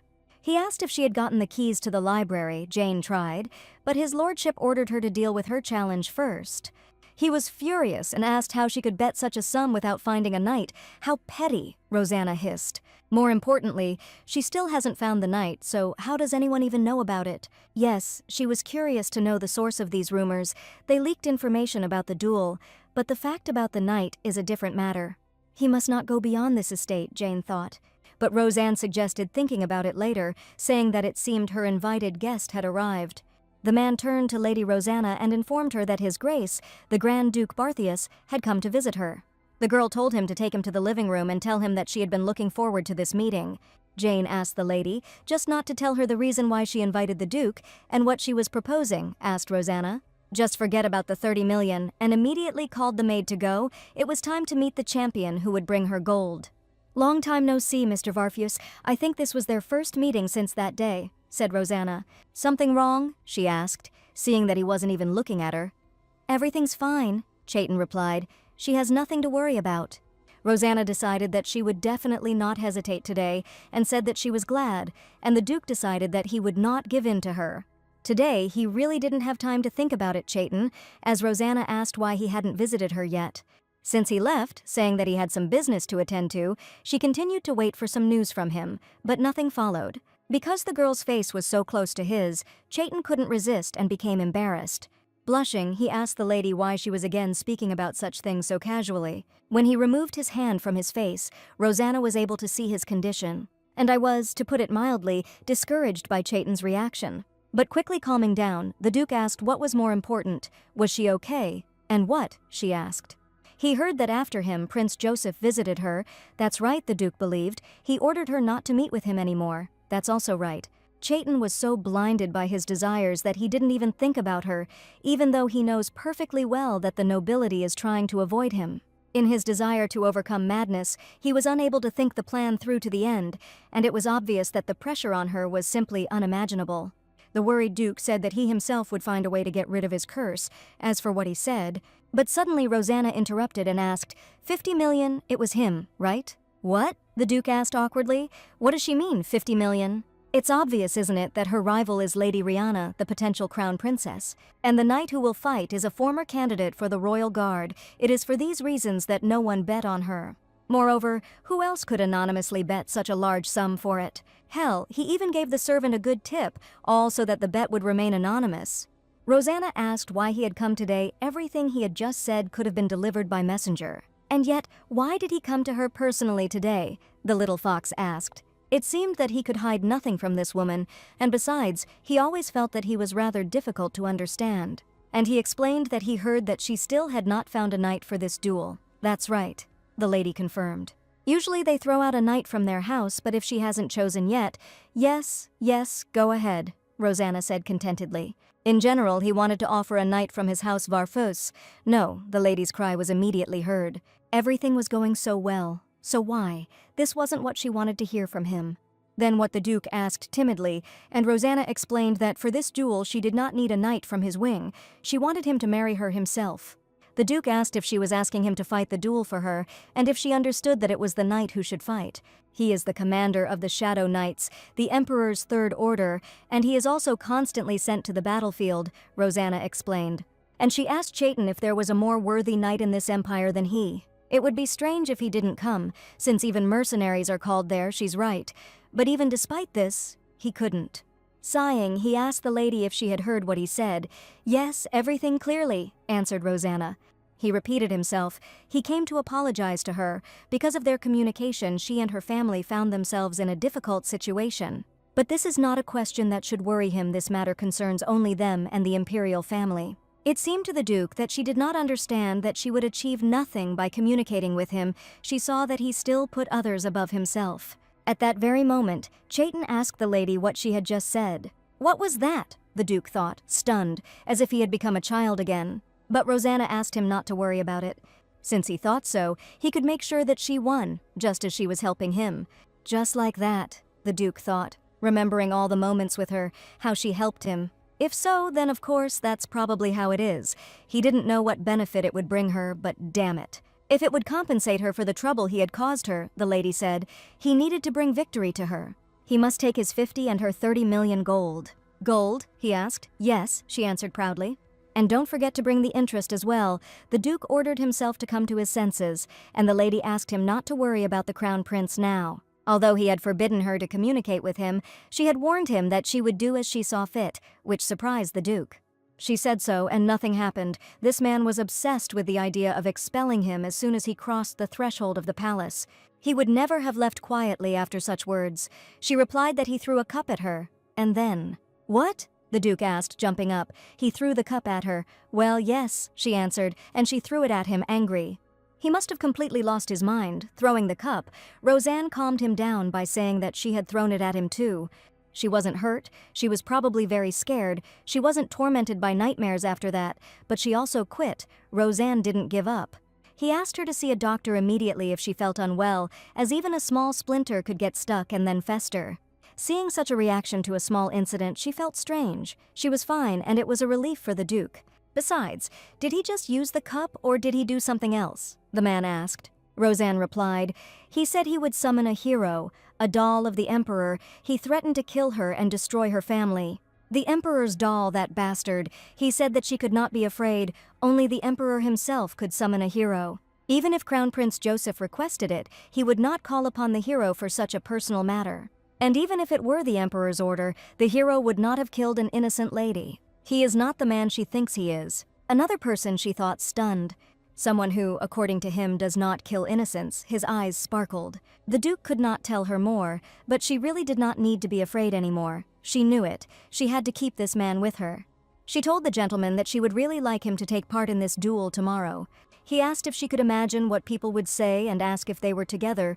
Rosanna asked, "If they were what?" The Duke asked. "What's the problem? They agreed to show everyone that they love carrots, didn't they?" she asked. Roseanne replied that she himself had said that he needed her, but it seemed that he was not so desperate. But this was not so. Even now he was barely holding on. She told the gentleman that if he was truly in despair, he should not retreat from his goal. Not paying attention to others, clinging, tying to yourself and never letting go, the same applies to her. Don't lose control, but no matter how hard he tried to harden his heart, it was all pointless. He really didn't want to refuse her. The day of the duel had finally arrived. Poor Lady Laylatin would no longer be able to show her nose in high society after this day, thought Rihanna. She greeted the lady. There were quite a lot of people gathered today. Almost all of them had heard the rumors. She couldn't drive them away. Viscount Giselia is also present today and will act as judge. He said that there will be no bias. The lady was asked if she had any objections, as you say. Rosanna answered indifferently. They asked her where her knight was, and asked her not to say that she had not found anyone yet. A lady without a knight, doesn't that mean it's an obvious loss? How annoying. Suddenly a male voice came from behind, asking for forgiveness and whether he was too late. Rosanna replied to her dear knight that she had also just arrived, so everything was fine. What a relief, Duke Varfus chuckled. The man and woman greeted each other in a dramatic manner, leaving the audience with their mouths open. Bowing in respect, Miss Rihanna asked his lordship what brought him here. "A duel," the man answered slowly. "Today he is Lady Laylatin's knight." "Why?" the girl asked his lordship. "Should he interfere in her affairs at all?" "Did he even need to explain anything to her here?" Varfus asked coldly. "Of course not," she answered, thinking it was impossible. He usually doesn't get involved in such showdowns because of his status. If Mark loses today, he will lose to a half-blood lady and be ridiculed in high society for bragging. And then, out of anger, she exclaimed that this was unfair. She shouted that his lordship could not be a knight. He was a member of the royal family, and only knights could participate in the duel. "Well, actually, knight," Rosanna explained, which, Rihanna exclaimed, is absurd. "The Archduke is a loyal knight of the Emperor who participated in wars. So does she really mean to say that she does not recognize the knight chosen by the Emperor?" "This looks like a challenge to the Emperor, or more like signs of treason. Of course not," screamed Rihanna. "So, will there be a battle or not?" asked the Duke. "Or will they stop at this verbal skirmish instead?" "No, there will be a battle," Lady Potlengi answered desperately, and then Chayton suggested starting. And so the two knights, the two duel opponents, stood facing each other, the Viscount standing between them trembling. It was a great honor for Mark to cross swords with his lordship like this, but he warned him not to let his guard down. In response, the Duke gave the knight a break and asked him to attack first. "As you wish," Mark answered nervously. She attacked him first, but the Duke did not even draw his sword from its sheath to parry the blow. After this, Varfus decided that it was now his turn. Holding the sword not even by the hilt, he swung and asked the knight if he was ready to accept defeat. 1 and 2, the Duke only needed 2 blows, and the enemy was easily defeated. After Mark fell to the ground, the Duke asked the Viscount to announce the result. Giselia announced that Archduke Varfus had won the victory over Knight Mark, which meant that the winner of today's duel was Lady Laylatin. "It can't be," Rihanna thought angrily, hitting the table, how Sir Mark could lose so quickly. Her rival only chuckled in surprise, and she asked, "So money could be made so easily, she could build a whole business on such duels." "Lady Laylatin," Lady Potlengi thought angrily, how she hates her. Roseanne couldn't even believe that all this money was now hers. One such shot was enough to live. With this, she could break the sealing spell and leave the Duke's house, living a free life without worrying about anything. But now rumors are circulating that she is planning to build a future with his lordship. Doesn't that bother her? But should it? Asked Rosanna. No, but still, answered Jane, and the lady sighed. She turned to the maid and she nervously asked what. She already thought that she wanted to say that she gave her too much of a bonus. Maybe it was more than she deserved, but what are you even talking about? Asked Rosanna. She asked her for the key to the library, actually. And she asked if she really seemed so petty that she could take back what she had already given. No, Jane answered. She would never have done something like that, but here he is. She took him as soon as they returned. She asked if the lady wanted to go tomorrow morning. Perhaps yes, answered Rosanna. The lady said that she could go and rest, and Jane thanked the lady and asked her not to stay too long. Yes, thought Rosanna, she should rest before going there. That same night she left the room and headed to the previously inaccessible library. There is no one on guard, which means the workers have already left. What does history say about her? And how did the expedition to enslave the dragon ultimately end? It's time to find answers to the questions that have been tormenting you for so long. The reason why Roseanne decided to secretly visit the library was so that she would not leave records of the books she read. The books Rosanna wanted to read were related to the history of the Empire, and among the books were those that contained information about heroes, about those who dealt with civil and other wars. Those who helped enslave the dragon. If the imperial family suspects Rosanna of being a hero, then this could be the key to solving the mystery. When the emperor led the endless war to victory, then the gods themselves gave him their blessing. In what she read, there was nothing even about the dragon subjugation squad, which Rosanna also participated in the last time. Of course, she assumed that there might be nothing there about her after all. No matter how great a knight's merits, he is only a knight. But to wipe out everyone who fought side by side with her, what's the point? Shouldn't there at least be a hint of a detachment and a campaign? These damn things, she cursed, when suddenly she felt someone, and it was not Duke Laylatin or Jane. It was definitely some stranger rumors from this mansion have been leaking out lately. She didn't know who it was, so she left him alone for a while. But now she wouldn't let it go. She grabbed the spy by the collar and threw him into the air. And throwing him on the floor, she asked who sent him. The man groaned in pain. Roseanne wasn't going to play games with him and told him to answer quickly who sent him here to spy. The calluses on his hands were not like those from a sword, and his voice was unfamiliar to her, whether he was disguised as a servant. Maybe they were deliberately trying to confuse her. He still doesn't intend to talk, although he himself is one step away from dying. What impressive devotion, Rosanna noted and squeezed his throat. He was a bit noisy for a spy. Hadn't he been taught how to behave during interrogations? Or maybe he was just pretending. There needs to be a lamp here to see his face. We need to turn it off for a while. And then... But while the girl was thinking about this, the spy deftly got out of her grip, which weakened. And then he ran away headlong, without even giving me a chance to react. For such a clumsy man, he ran quite well, although this may also be because his body is quite light. If she tried, she could quickly catch him, but he still couldn't escape, and besides, there were marks on his neck. It will be easy to figure out this guy. See you later, spy. Jane wished my lady good morning, and asked if she remembered that they were going to the library that morning. And she introduced Sir Henry Austen, the librarian. He learned of her visit, and said that he would personally accompany her. Rosanna had already said that she was busy today and suggested next time, but suddenly froze. Why did he put on a scarf in warm weather? The guy greeted the lady and introduced himself as Henry Austen. His voice was also hoarse, as if someone had been squeezing his neck last night, and this was their spy. She met him for the first time. He had previously held the position of assistant to the Duke, but due to health problems he transferred to the library. Austen had heard that she had received the keys to the library, and he thought it would be best if he accompanied her personally. Well, wouldn't it be great? Jane asked. She could just tell him what book she wanted and he would find it right away. What a stupid girl. No, wait. She was planning to track him down today anyway, but in the end the bird returned to her on its own. Now all that remains is to take this scarf off him. She thanked Sir Henry. She heard that he was sorting books until late, but he finished quickly. Everything is fine, the man replied. Although there was a slight commotion, as if a wild animal had sneaked in, the lady told Jane that it was time to get ready. The maid said that she would quickly go and prepare some snacks and said that they would meet in the library. As soon as Jen slammed the door behind her, Roseanne immediately turned her gaze to the spy. Well, then it's time for them to go too, he said to the lady. Of course, Rosanna agreed. This guy was really confusing. The books in the library were arranged according to his own system, so the arrangement might have seemed a little awkward to her. He was the first to volunteer to help. Maybe it wasn't him after all. Maybe he really did come here last night as a simple librarian. Wait, did she really strangle an innocent man back then? And not just an innocent man, but the Duke's former assistant. He also said that due to the rules and schedule of his working hours, the time he can use the library is limited. Maybe he really just has a cold and his hoarse voice is just a symptom, and he wears the scarf to keep his body warm. He told the lady that she should not let her guard down in the mansion, otherwise things might happen when someone could attack her out of nowhere. And start to strangle. Smiling, Rosanna thanked for the warning.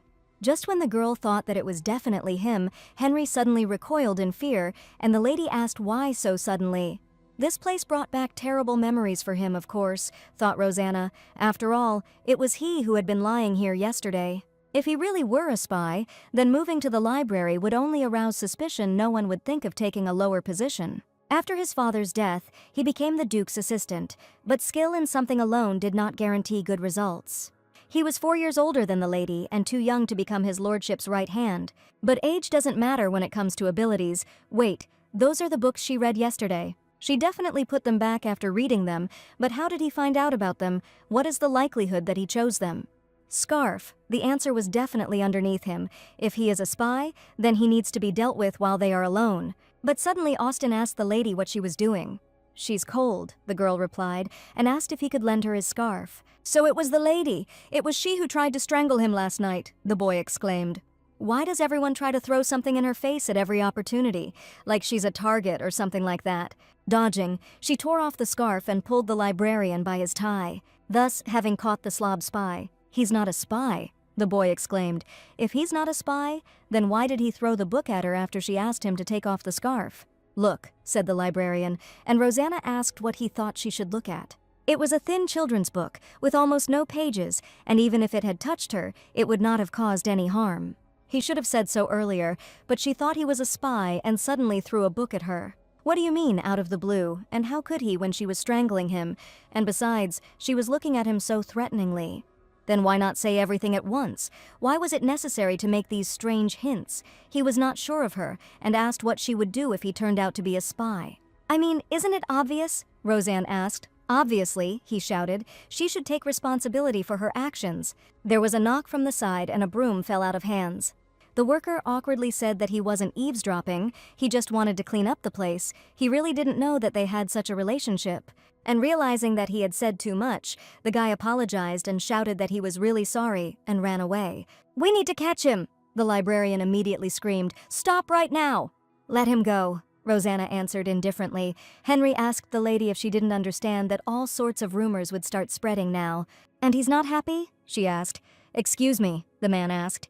Roseanne repeated that she asked him if there was anything wrong with that kind of rumor. This is indeed their young lady. He had heard rumors that she was relatively stupid and pathetic, but how could anyone even think of spreading such rumors? When I see her, her presence feels almost oppressive and inhuman. And he wouldn't have caught up with him. Anything would have worked, but it wouldn't have worked with his fragile legs, the girl said.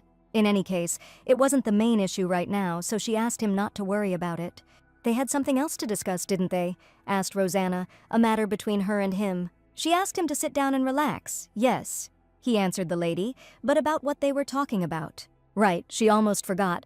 She wanted to know if he told anyone about what happened that night, for example, the Duke. Sir Austen swore on the honor of his family that he had done nothing of the sort. How could she make such people remain silent? With knights you can use force, with servants, jewels. From experience, she could tell that it was difficult to bribe such people. She would have to start following him, or even kill him. Her face immediately showed what she was thinking, Austen said, and Rosanna noticed his insight. Sighing, he told the lady that he really wasn't going to reveal her secret, although he didn't understand why she kept it a secret. What he was trying to say by this was that, to get her to spare his life, Austen was saying that he was not going to put his life in danger because of her whims. He asked to be allowed to serve her, then he would have no reason to harm the young lady. "No," Rosanna answered without thinking, and the guy, stunned, asked why not. "If he starts serving her and then suddenly runs away, what will she do? Keeping him close will give him the opportunity to find and exploit her weaknesses. As long as he can't get anything in return, there will be boundaries between them, as much as a relationship with one-sided use can be useful." It was something she was very familiar with, but what if it wasn't a one-sided agreement? Austen asked. She could give him the most meaningful thing that could be, a reward only from her. So what is it? It is the honor of his family that was eventually lost in his generation. Honor? Asked Rosanna. As he had said, the Austen family had served House Leylatan for generations, but the tradition had been broken there. At first he thought that he would be able to serve the Duke upon reaching adulthood, but he quickly realized that it would not be so easy to return. Of course, being a librarian was also important, but he still wanted to restore his family's honor and serve that family proudly. But she doesn't need it, Rosanna answered thoughtfully. For all his advantages, Roseanne found other capable people who could replace him. Then he exclaimed that he knew her secret, and the girl asked if he wanted to breathe his last breath here and now. Ha! If he kills him, how will he deal with the consequences if the librarian suddenly disappears? Someone will definitely go looking for him. More importantly, after killing an innocent person, he thought she would not sleep soundly and would not think about anything. That's why he asked to make him his man. He is smart, pedantic, and has strong legs. This is also true. He is capable, and he also quite boldly declares his intentions to her. If he is used well, he will become a valuable specimen. Then she asked if the Duke had other children besides her. He would still ask to serve her. What is she talking about? Of course not. She has this Sia, but she still hides it. Besides, she has no intention of winning over the Duke. So, he wanted to serve her only because she was the only candidate for the heir. Hearing rumors about her, he thought that this house was destined to be enslaved by the Emperor, but after meeting her personally, he realized the opposite. So that was why his family had served the Leylatan house for so many years. He understood the true nature of this family. She asked him to keep this secret carefully, otherwise, if it leaked out, he would become the first suspect. Rosanna will tell the Duke to find a new librarian, that's it. If he had given her a different answer, she would have rejected him completely, so he should not forget about his desire to restore the family's honor. And with his intention to serve her for this reason alone, Sir Austen vowed that he would follow her to the end. As the lady said, if there were other candidates for the role of heir and not his life in her hands, then he would not serve her. However, under different circumstances and with this knowledge, he would have chosen her, regardless of how many children the Duke had. Because no one could surpass her, she is definitely not the type to end her life simply as the head of the family. For wherever she ends up, she is destined to become the pinnacle of this empire. What's with that grin? Asked Rosanna. Oh, nothing special. As a small test, she gave him a task and asked if the servant who had cleaned earlier remembered his face. Well, yes, Henry answered. She ordered to catch him. He might not be able to do it alone, so she ordered to take the knights with him. But she then told him to just leave him, didn't she? The guy asked. He is the spy, explained Rosanna. She was almost ready to kill him because of the strange effect he had. Austen asked why she was only speaking now. He said that he would catch him right away if the knights treated the order indifferently. She told him to turn to the commander and say that he was from her. Was he sent by the imperial palace, or was it another family that wanted to remove the Duke, or was it the one who lost a lot of money in the duel? Well, she still thought they would know when they caught him. Enjoying it, Rosanna asked how this dessert could be airy, light, and sweet all at once.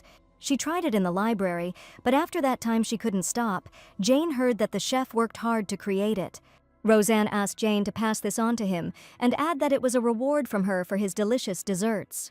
And don't you dare pocket it, of course, she answered my lady, and at the same time asked the lady to prepare another portion of pancakes. But as soon as Jane moved away, other maids shielded Rosanna's head from the sun. Another asked if she was hot, saying that she would fan her vigorously while she ate. Yes, thought Rosanna, she did the right thing when she started bribing them. Just look how hard they try. If someone relaxes too much, they will not be able to receive a reward from her for their work, so they need to be kept in check. Jane said the chef wanted to come by and thank her personally, but they ended up agreeing on another time. And here are her pancakes, piping hot. This time the chef made them even more flavorful with wild strawberries and raspberries. By the way, while she was running here, she heard that the spy was never caught. They say that the Duke himself intervened in this matter.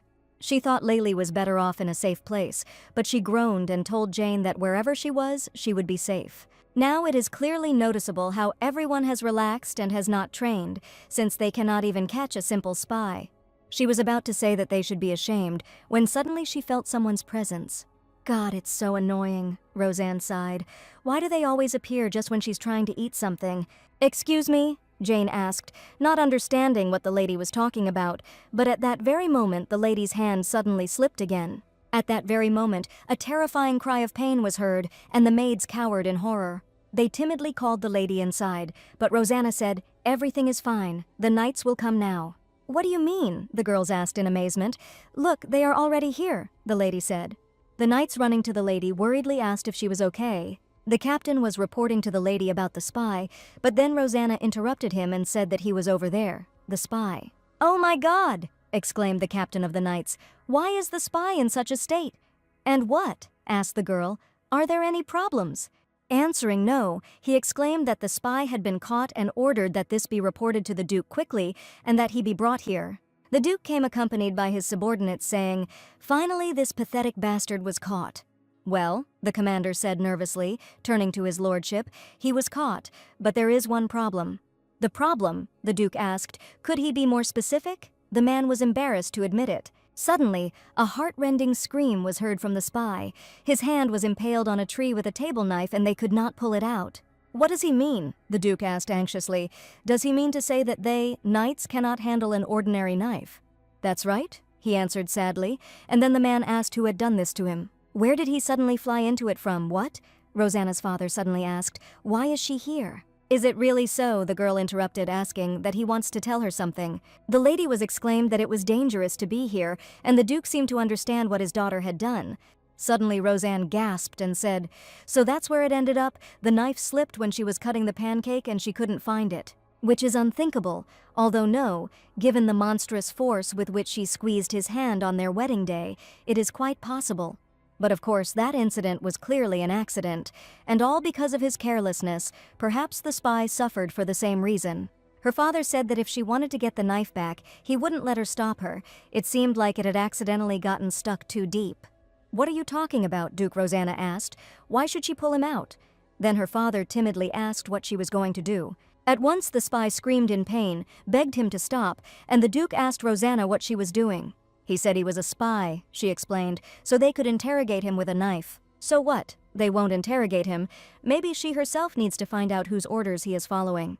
"Who sent him here?" the Duke cried. "If he does not speak, then death awaits him."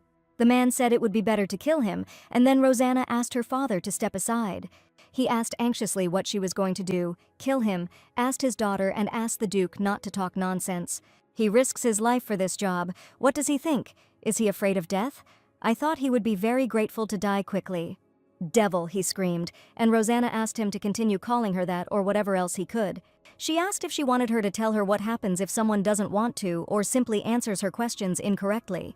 "The first thing he'll have to go through is standing like this until sunrise. She won't even post a guard because he won't be able to escape.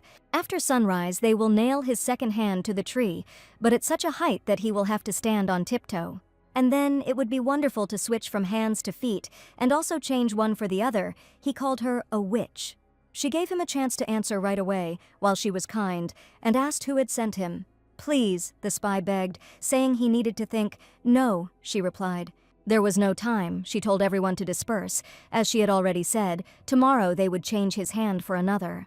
"Stop!" the man shouted. "He will tell everything! He will tell who sent him! This is a magic tower!" It was she, the magic tower, who sent him. Rosanna's throat caught in horror. Initially, it was the magicians who hired her by order of the emperor, and they were the ones who broke the seal and summoned her every time. This meant that those who could reveal it the fastest would be magicians, and this was the reason why she didn't want to get involved with them in any way. But if you think about it, it was they who sent the spy the magicians, and she are doomed to remain enemies for eternity. Whether they suspected her, or whether Leylaten's house had been their target from the very beginning, she would find out everything tomorrow, once the interrogation was over. If it is about the house, then she will have to find out what is it about this family that has attracted the attention of the tower. In any case, it is clear that she will be shackled. Rosanne wanted a drink. Maybe it's just that she's upset. Oh guys, without them she doesn't even have a friend to drink with.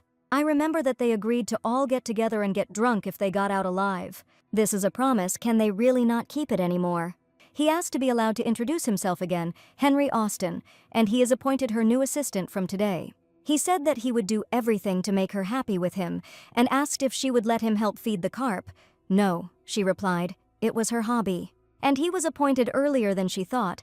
Austin told the lady that it was all thanks to the fact that she personally spoke about him with his lordship. She didn't think that was the case. It just seemed like he valued him very highly, and would have hired him as a personal assistant anyway after a while. Henry was grateful for the trust, but he had no intention of changing his mind and asked when he could begin today's report. Roseanne turned to Jane and she understood her at a glance. As one would expect from her, thought the lady. Well then, let's take a look at how their new wallet works. Austin began his report. The spy's name was Gary. He was a magician belonging to the Magic Tower. He ended up in the tower 15 years ago, but he didn't have any special merits. His mana reserves are minimal, so his position is precarious. He worked here for 13 years. Isn't there a mana test when hiring? Rosanna asked. That's right, he passed the test. But the assumption is that the mana could not be detected due to its minimal amount, but he thought otherwise. And how so? She asked. Think about it. Wasn't the magic detector created by the same Magic Tower? It seemed to him that they had provided a loophole for something like this. Well, yes, magicians really are like that, the princess agreed. So he's accepted? Austin asked. She had thought about that before she heard his opinion, hadn't she? It was a test, but in case he said something meaningless, yes, that was what she had planned. Rosanna then asked what the Duke had said about it. It was true what they said, that he had not treated the ladies in the best possible way, he thought. And he reported that a check would be carried out among the servants in the mansion, and first of all, people who interacted with Gary would be checked. The Duke also sent a letter to the Magic Tower so that they could express their position, but there was no response from them. If it was that long ago, then it has nothing to do with her. The Duke will figure it out himself, starting to grow and learn new things. The tower's leader is Leon, who carefully hides his identity and, with the exception of a few, almost no one knows of his true appearance. Sometimes he looks like an old man, and sometimes even like a child, which makes it impossible to even predict his age. Moreover, it is said that he is the greatest among the geniuses and masters of the Magic Tower. To be able to change appearance so easily and maintain such a level constantly, you need to have a huge supply of mana. If she encounters this magician, her identity will be revealed immediately. She needs to be careful. Austin asked if he could get more information. No need, replied Rosanna. That was the Duke's job, not hers. When suddenly Lady Rosanna was informed that a guest had arrived. Archduke, yes. She asked me to tell him to wait for her a little at the main gate. Not in the reception room, the man asked. No, the lady explained. She would meet him at the entrance. Done, the messenger answered. Austin asked if he should prepare a carriage for her. Why, she asked, but the lady had said she would go to the main gate. But it's nearby, she asked. Why prepare a carriage for this? You can just walk nearby, Austin asked. Jane, let's go, the mistress commanded, and the maid told the mistress that she was ready. Let's hit the road, she said, and the maids followed her eagerly. Henry realized that he too should start exercising. The knights sighed and asked if this was too much. They were forced to stand right at the gate, where there was no place to hide from the sun. Now even the sun is at its zenith. Maybe this is how they are trying to tell them to go away. God, how rude. The Duke said that they were now on foreign territory and should watch their language, and suggested that they remain silent. But despite his words, right now it was harder for him than for anyone else. She wasn't the type to play pranks, making people worry about why she wasn't here yet. Damn, if she changes her mind, he'll have to rely on this device again, and the voice in his head is already telling him to kill. But suddenly the Duke heard the sound of metal gates opening. He thought the training ground was not close, so what was that sound? Have you been waiting for a long time? Asked my lady, and asked for forgiveness because someone couldn't keep up with her. It was her fault that she had not planned to take a break halfway through. It was not they who were weak, but the lady who was strong, Jane said. Chayton asked in surprise if they had walked, and from where exactly. Well, Rosanna replied, she had been walking in the garden behind the estate. But then it dawned on her, she had completely forgotten that normal people get tired quickly after such a long walk. So that's why Henry suggested calling the carriage earlier. The Duke asked the lady if she was okay, and Rosanna had no choice but to play the fatigue of such a fragile body. Naturally, Chayton caught her, and as soon as he touched her, his clouded mind cleared. It seemed to the Duke that now only she could help him, and that this device was no longer of any use. And soon Rosanna told the Duke that she was fine. He could let her go. Chayton asked for forgiveness. It is not he, but she who should apologize. After such a long walk, her legs are simply falling off. She thought she was able to fool everyone. Duke Barthius asked her if her carriage was ready for the return journey, or if she wished to travel with his carriage. Rosanna said that she would prefer his carriage, but they would not go to the estate. And after the man asked what she meant, she replied, his lordship, that they were going on a date today. A date? He asked, stunned, and Rosanna confirmed, he and she. That's what she said, but in that case they would have to pretend to be lovers for a very long time. So this date was definitely just a distraction. He thought that they would ride around the estate and return there, or discuss important things. But this is the place where only lovers really go. The lady is really very unpredictable. Isn't that too much for a simple deception? Or perhaps she, as suddenly Rosanna asked what his lordship was thinking about. Is he afraid of water? He is afraid, Chaitan thought, and the girl said that he could be honest with her. They already had enough personal secrets. He didn't have to worry. It would be even funnier if she asked if he was afraid of water. It's her fault that she chose the wrong place, so there's no need to feel sorry if he's scared. They can just take a walk. But then Chaitan interrupted her, addressing her as a mistress. And he said there was something she should know. There was nothing he was afraid of. So he asked her not to treat him like a child, which is why he seemed angry when she suggested giving up the boat. Then fine, she replied. He's going swimming, although it seemed to her that he didn't really want to. That's not what he meant. Rosanna said they wanted to take a boat and was asked if they needed a boatman. She chose this place because no one would be able to disturb them while they were talking, but with the boatman, that would be a problem. No, he is not needed, said the Duke, offering to row. Rosanna asked if he could definitely do it, and why not, he asked. It's a common thing, but if she doesn't believe him, he will prove it to her. So this is the real color of the water. In her memory, the water was always burgundy. Beautiful, she thought, and Chaitan asked if she was having fun. Yes, Rosanna answered shyly. The breeze is very pleasant. Although before it seemed that there was not the slightest breath, but thanks to him. The Duke thought it would be nice to find a quiet place, and the girl agreed, and she asked if he could handle it, as usually servants do this. Well, when he was little, he practiced by reading books, because you never know if he might be stranded on a desert island. He had to deal with a lot of things related to survival. He didn't want to die. She asked if he meant the Emperor. Lady, even if there is no one here except them. What? Asked Rosanna. Can't you call the Emperor an emperor? It doesn't matter. This is exactly what Chaitan wanted to talk about. Whether she wants him to bring her the head of the Emperor. If not, then this is the suppression of his madness. Or just their close relationship. Then isn't he the only one who benefits? Well, actually that's true. As Grand Duke, he knows that the Emperor elevated House Leylaten to this position only to use them as puppets. It irritated her that he treated them like dogs on a leash. It was simply disgusting that he thought they couldn't disobey his orders. He couldn't understand it at all. Thin wrists, small shoulders that would definitely break if squeezed. She couldn't sleep without thinking about how he would feel if such a loyal dog was caught with someone he despised. So why did he feel this way when he looked at her, this boundless rage, this instinctive fear and horror, as if he had experienced it before? But what if the Emperor refuses Leylaten? He doesn't have the guts, she replied. He's not in a position to do that now. Therefore, Rosanna asked his lordship not to worry about them. She had already told him about this before. Don't give in to weakness, even if it puts the other person in a precarious position, even if that person is her. Well, now it's his turn to answer questions, okay? Said Chaitan. She can ask. He will answer. Recently, she became interested in studying the history of the Empire, which is why one point related to it came up. She was interested in a story from 10 years ago, when he was part of a squad to enslave the Black Dragon. What happened then? Why his squad? Chaitan was stroked by horror and he was already about to answer, but... And after Rosanna moved the Duke, the umbrella was pierced by an arrow. Wow, the sun was blazing down. She thought the Duke should use an umbrella too. The man thanked the lady. She had just saved him. Because of the past, he had completely forgotten. And if it weren't for Rosanna, this arrow would have been in his head. There were 6 attackers, 3 boats. Embracing my lady, he asked her to forgive him for a while. Chaitan thought that this was most likely a first for her.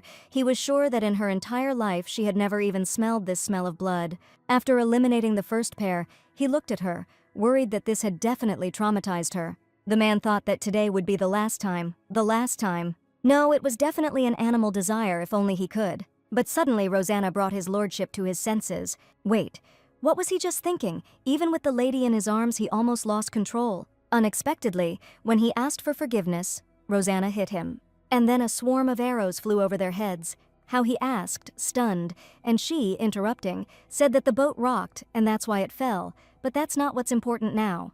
That's right. He told himself. He needs to pull himself together, and he asked the lady to listen carefully. It seemed to him that the killers had come specifically for him. This is a common occurrence for him, so he must always be prepared for this kind of danger. O wanted to say that it was dangerous to be near him, but then Rosanna asked, because now there was an emergency. Therefore, I suggested that he sort things out and settle everything, and then calmly continue their conversation.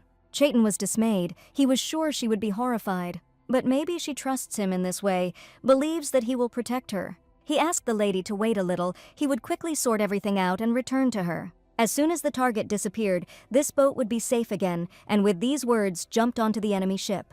What is this? Rosanna thought as she watched. He felt completely different now. No matter how hard his life may be, the killing intent embedded in his sword is very strong, and it is a weak feeling of pleasure. So, the Black Dragon, that's how he survived all these years, despite all these possible tricks to kill him. If she doesn't help him, he won't go crazy, or history will repeat itself, like with that dragon. But suddenly, "Just squeak and he will kill her," the man said, and ordered her to quickly let go of what he was holding and do what he told her to do. Well, it would have been better if he had just left, and she would have continued to pretend that she didn't notice him. Well, he was stupid himself. He probably thinks he can't beat Chaitan on equal terms, so he tried to take her hostage. But he doesn't even understand," the man shouted that he told her not to twitch. But at that very moment he cried out from a blow to the stomach. Acting with lightning speed, she dealt with the mercenary in 2 counts. The man turned cold with horror at the impending death, and Rosanna asked him to be quieter if he screamed, but well, he would die anyway. He can try to pull it out of his wound, but then he will lose too much blood. Rosanna pulled the hairpin out of the man's chest on her own and swam away from the scene. She asked not to misunderstand her. He was the first to attack her. Oh, and now she will have to throw away both the umbrella and the hair clip. But as soon as Rosanna had dealt with the murder objects, the Duke called out to her. He asked if she was okay. He heard a noise. Everything was fine, she replied. He probably just heard her drop her umbrella. That is, she means it was the sound of an umbrella falling, he asked. If Chaitan had delayed, the situation would have been critical. It looked like the last mercenary had already fled after he tried to attack her. But now he wasn't going to pursue him at the moment. Her safety was the priority. His lordship said he would take her back to the Duke's estate. She was actually fine and suggested we go for a little walk before going our separate ways. But the Duke suggested postponing the walk until next time, and now just resting at the estate, thinking that the situation had definitely shaken her. Does he really think she is that fragile and wants her to rest after such nonsense? She didn't even know that such a level of excitement existed. She hissed. Even after being stabbed, she was told to return to the battlefield, and now, thinking about it, she was starting to get angry. Chaitan asked the lady if something was wrong. It was her first encounter with mercenaries. Of course she should have been shocked. He felt sorry. It was his fault. Rosanne reiterated that she was fine, but even so, if she was shocked, what was his fault? She explained that it was only the Emperor's fault because he continued to send all these mercenaries. He laughed and told the lady that her answers were always unexpected, but it was true, she said. Speaking about her question, he admitted that she was the first one who asked him about it. Even if someone was interested in it, no one had the courage to ask. Well, she is one of those who cannot get along with this curiosity, and as a person who helps with his curse, doesn't she have a right to know? Regarding her previous answer, it may have sounded careless, but it was no small amount of risk. She knows very well how dangerous it is to speak about the Emperor like that. In that case, she should listen to what he is about to tell her, and then just throw it all out of her head and forget about it. Otherwise, if anyone heard this from her, she would be in great danger, Rosanna realized. As she said, 10 years ago he joined the Black Dragon enslavement squad. The capture was only in name. No one was destined to return back alive. At that moment, the Emperor brought a woman whom he had never seen before. She led their team, she was a hero, and she was truly incredible. The moment their eyes met, he was overcome with such immense admiration that he wondered what it was like to meet a god. Wait, but if he had never seen her before, then how did he understand that she was the hero? Perhaps it was all because the blood of the imperial family also flows in him, and the hero obeys the orders of the Emperor. It's all because they are connected by blood ties, which is perhaps why those who inherit this blood also experience this strange feeling. When you meet a hero, Chaitan believed it was because it was a relationship you couldn't escape. She was also the first person who could communicate so openly with the Emperor. Perhaps she was too careless at that time, huh? He had only heard about it from his father, so he didn't know many of the details. He had to be careful, Rosanna thought. He said that only the Emperor can summon a hero, so does this have anything to do with what he told her? Perhaps so. This hero was passed down from generation to generation, like a family heirloom. In the past, someone stole the vessel in which the hero was sealed, and it was never possible to summon her, and the hero could only respond to the call of the Emperor. That is why the man who awakened her for hundreds of years was always the current ruler, which means that to destroy the seal, both a vessel and an emperor are needed. Sighing heavily, Rosanna asked the man to continue. The captain didn't tell them her name, but she was a truly wonderful person. Thanks to her, they all clung to the hope of returning, and the captain actually sealed that dragon. But soon she disappeared without a trace, probably because she had achieved her goal. However, on the way back, the Imperial Knights suddenly appeared, causing much bloodshed. Already trembling with anger and sadness for her comrades, she asked why the Imperial Knights? Because no one was allowed to reveal the true identity of their captain, the Duke explained. A hero should exist only in legends, so that only the achievements of the Emperor should remain for history, not the hero. The situation seemed so illogical and unfair, and he felt like he could change the course of events by breaking the dragon's seal. But he was overcome by madness. His comrades sacrificed their lives just to save him, and in the end, only he survived, returning to the imperial palace. Announcing his return in a formal ceremony was the only way for him to survive, so he satisfied her curiosity. Night. Rosanne couldn't sleep. The fact that they were all killed in the end because of her. Bitch, this is so unfair. And it hurt. This body was experiencing wild pain from a small wound. But they must be in much more pain than she is now, the hero said in despair.